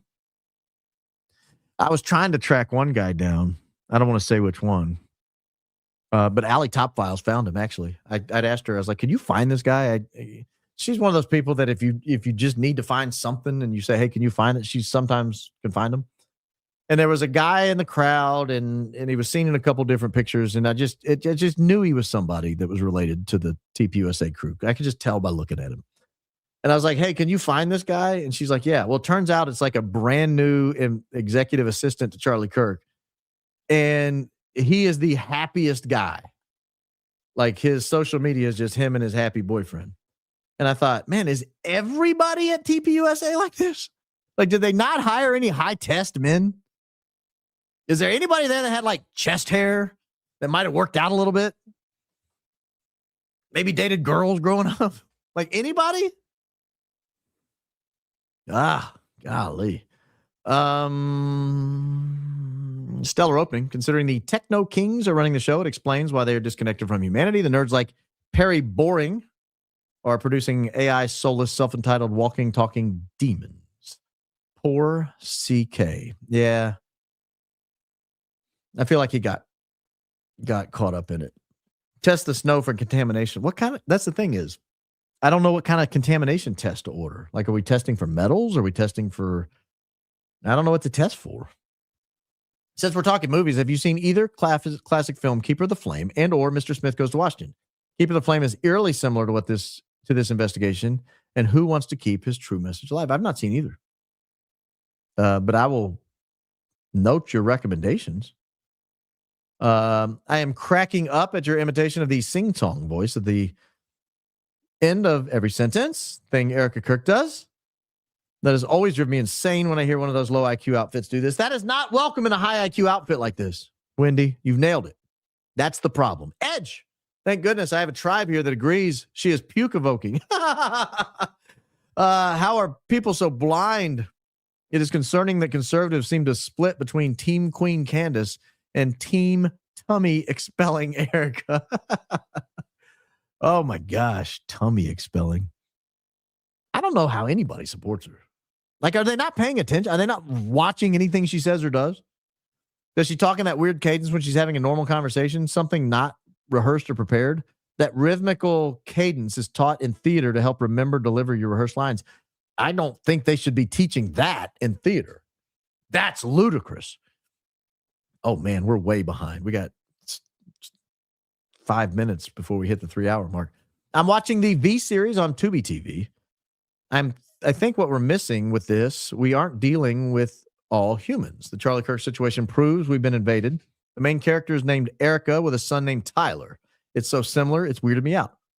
That's interesting. Tubi's great. Isn't Tubi free? This is something I noticed. I watched this with my wife. Jesse on Fire made a great point the other day. Gary somehow had the version of the letter from Besant, with Miss Kirk crossed off and written Erika. TPUSA possibly could have a White House document. I disagreed with and I don't disagree with Jesse often. I find him very informed and very credible. But I disagreed with him on this point because that's a common technique before the letter goes out in its final iteration. It's just to personalize it. It's not a red line. No one crossed that out and said, "Can you change this in the final document?" That's just something that's very common in law firms. A memo or a letter will go out and they'll say, "Dear Mrs. Smith," and they'll cross it out and say "Sue," and then they'll sign the letter and send it out. So that's common for a letter that's been typed up by an assistant and then signed by the head. So I do like Jesse quite a lot. I'm not criticizing him by saying that. I just disagree with him. Thank you for everything you do, Baron. You're a godsend and a breath of fresh air in this sea of crazies this platform can be. You keep us sane. Did you hear her demon voice at 26:39 in the Candace video? We're going to play it tomorrow. So yeah, we caught it and we will play it. I live in Quebec and speak French. I speak French. All you got to do is drop everything. But I live in Quebec. I speak French. I do genealogy. Can help with document. I saw it has ties to other Polestar. As I see, that's how the French people speak. They just drop the end of everything. Reading your Dale Carnegie book suggestion. Love you. Look at Stu P. So a fellow French speaker, obviously. I've never heard she has ties to Order of the Polar Star. I don't even know what that means. What is the Order of the Polar Star? Order of the Polar Star. This would be related to her grandfather, I think. This is a Swedish thing. I wasn't aware she was tied to it. Hi, Baron. You mentioned your son pooped ice. Wasn't it still frozen? Yeah, I didn't expect it. I was on the air. But she said it had white specks in it. And he'd been out eating the ice out of the trees. He's 5. What can you do? After that, we were like, guys, please quit eating the ice. Please quit eating it. If it's going to make you poop white specks, we're not doing it. We're not doing it, kids. You showed us 10 minutes before Big Bang vid of 910. Really good footage. Minus 3 minutes before the bang, a second photog appears beside Charlie. Only as Flood's arm raises, he takes a single photo of the explosion. Then nonchalant in the chaos. Please look. One pic only sus. But where? Where's the? I have to. Thank you, Annie. I will inspect that footage again from 3 minutes before. It shouldn't be hard. I mean, there aren't that many people in the scene. But I will try to find it. Fellow grumblers, I've got a message here from you. Why is Blake Neff in his past, when he was working with Tucker, so off limits? You never hear anybody discuss the incident. It's a good question. It's a good question. I've mentioned it, so I don't know why others don't. I think because Tucker gave him absolution and Tucker said he shouldn't be held accountable for it or something. Etsy abounds with Charlie and some Baron merch. Who is selling Baron merch on Etsy? I want names. And royalties. You can sell it, but I want 20%, guys. Come on. I don't sound like Erika Kirk here. I'm grieving, ladies and gentlemen. Make sure you cut the check to realbaronpodcast@gmail.com. I wonder if EK is getting royalties from the shirts with her quotes on them, echoing her battle cry. I have the ick. So icky. Oh, you meant to ask, was it still cold? I don't know. I don't know anyone that's picking up 5-year-old poop and feeling the ice chunks. But I guess when you just eyeball and let it go. Goodbye. You know, when you're teaching them to poop and you wave to it. Bye, poopy. Bye, poopy. Wave to the poopy. Bye, poopy. Whoosh. I don't think we pull that one out and play with it. That's how I've taught them. I don't know what you do in your house. I witnessed my neighbor's murder right in front of me, and I wasn't close, but I was devastated for years, cried for months, and blamed myself. My point is, how can those close to him see him killed and not be devastated days later? Oh, gosh, the death that we discuss on this program. First, I'm very sorry you had to witness that. I hope you were able to talk to someone. I, too, would be devastated if I saw someone murdered. That's horrific. Thomas Jefferson wrote a wonderful letter to John Adams when Adams' daughter died. It included, quote, I have ever found time and silence the only medicine. EK's take. I've ever found merch sales in Valley Talk the only medicine. Yes, that's exactly what it is. Lost my brother October 14, 2025, battling disease for years. It was especially hard to watch over the last 6 months of his life. You've all helped me through the grieving process. Well, thank you, Matthew, for sharing that with us. Again, you know, community is the way to heal. And so if this provides you some measure of community, welcome to the community. I'm sorry you lost your brother, but thanks for joining us. Thanks for joining us and feeling at home here enough to share it with us. ChatGPT takes you to the Etsy site selling high IQ items in your namer. I'm looking it up. Etsy Baron Coleman. I'm just going to do Google and see if I can find it. Oh my gosh, they do sell it. Lord have mercy. They're selling it for $35. High IQ outfit hoodie? Are you kidding me? You people make me sick. I can't take 20% because that would be $666 off of a hoodie that's $33.33. That's a demonic number. Don't sell it for that. My goodness. They got t-shirts. I need to figure out how to deal with this. I wonder if other people deal with this. I'm gonna ask Candace how she deals with this. Thank you. Have you ever looked into the mass shooting called the Clock Tower Massacre, 1966, University of Texas? I have. University of Texas, Austin. My hubby thought it was weird that a company would be named after something so horrific. Yeah, except the company itself is horrific. Goonies never say die. That's right. Goonies never say die. Never say die. Excited for Baron merch as long as it's not TPUSA, cheap plastic bracelets. No, we wouldn't do something like that. Your podcast brightened my day, and the chat crowd is the best here. Well, thank you. Thank you. I appreciate that. Thank you for your generous donation. Your generous donations will not result in crappy rubber bracelets. I promise you. I would never do that to you. Liquid Ducks. Thank you. Shape Charge, Tennessee U.S. government contractor. Compound blew up. No one lived. August 25. Yeah, we talked about it. We talked about it on this show. I think I don't want to look. I think I'm the one that broke that story. I don't know anyone else that had that story before I did, or that linked it to that found the government contract, the extra mini, the extra small miniature explosives. I think I'm the one that broke that story. I broke it. I think the place blew up October 10, and I talked about it October 12. And I was out of town on October 10th and 11th. I got home, fired up the podcast the next day, and did a show about it. So I think I broke it. You know, I'm willing to give credit if somebody else had it first.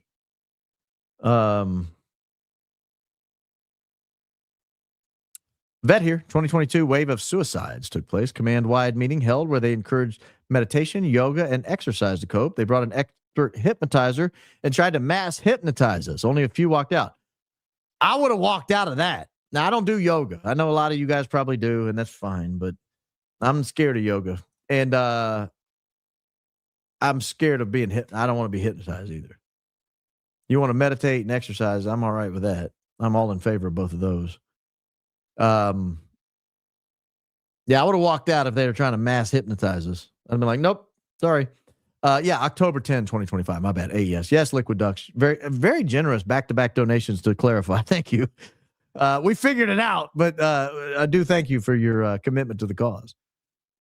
Baron Redacted yesterday had geoengineering specialist on yesterday about snow. I need to check that out because I am very curious about this snow. It just does not. I've been around snow my whole life. I've never seen snow like this. It's the weirdest snow I've ever seen. It's my favorite podcast. Love you and your family. Love to you and your family. Anyone else notice when EK talks about Charlie, she almost always says, my husband? This is distancing language. I find it very odd. We have all found it very odd. Thank you. TPUSA 2.0 means EK hanging out with Nicki Minaj and paying with JD's hair. CK wouldn't approve. Shaking my head. Dovey, first, thank you. Very generous. Second, yeah. Kind of creepy and weird, isn't it? Kind of creepy and weird. Just say, Julie, love your opening statement. Question. You mentioned snow and the poop on Trigger Smart. What came of that? Yeah, we've talked about it. I didn't go smearing my hands around it, if that's what you're asking. We just talked about it as a family and said, hey, kids, dial back the snow consumption. But we're not making snow cream this year. Labubu Dolls creators rooted in demonic. Yeah, did you see them? They look like it. Don't open your children to them. Thank you. I've already researched these weird dolls. Duly noted. Duly noted. Fine. After all, the SC Super Chat money I've sent, I'll begrudgingly become a member. Kidding. Gonna sub now, brother. You really and truly are the best. Thank you, that beautiful bean footage. Welcome to the club. If you want to join the members channel, you can. I'll have Jason Goodman on Friday. We'll do a members chat with him. I think it'll be really interesting. Talk about John Cullen. Hopefully talk about Las Vegas a little bit.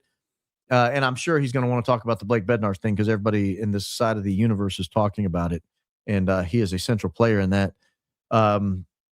Again, for the record, for those that didn't hear my disclaimer earlier, I like them both. I like Blake. I like Jason. I know they got in a little spat. It's unfortunate. I wish it hadn't happened. But you know, I said what I said on Trigger Smart about Blake. I genuinely like him, and he's always been very good to me. And I've had him on the show. Had him on for an hour and a half, maybe. And he did a great presentation, and I found his stuff very credible and good. And he and Jason got in a fight, and I don't know why. I don't know why it had to happen and come to that, but they did. And so if you want to listen to that conversation Friday for the members, it'll be probably 2:00 Central, maybe as late as 3:00, but it'll be one of those two times. Tomorrow night we'll be live, same time as normal, 6:00 or 7:00. And we will cover the things we didn't cover tonight. If there's any breaking news, we'll cover that as well. In the meantime, guys, don't forget to like and subscribe to the program. Subscribe helps. We're almost at 200,000. I'd like to get there by the next few days if we can. Start off the year with a bang. It'd be nice to celebrate 200,000 with you in the coming few days. So if you're not a subscriber, now's a great time to do that. If you haven't liked the show, it's easy. Go down and do it. I know some of you just for whatever reason don't want to like shows. That's fine. We're currently sitting at about 12,000 likes and 17,000 people watching. So 5,000 of you haven't done your job. No, I'm just kidding. But in the meantime, guys, I appreciate it. Join, click the notification bell. Make sure you're subscribed. If you think you're subscribed, make sure you're subscribed because some people get unsubscribed or they accidentally click a button or whatever, however that's happening. Go take care of that. Ladies and gentlemen, the show has come to an end. But that doesn't mean that you should ever forget because you must always remember Jesus loves you.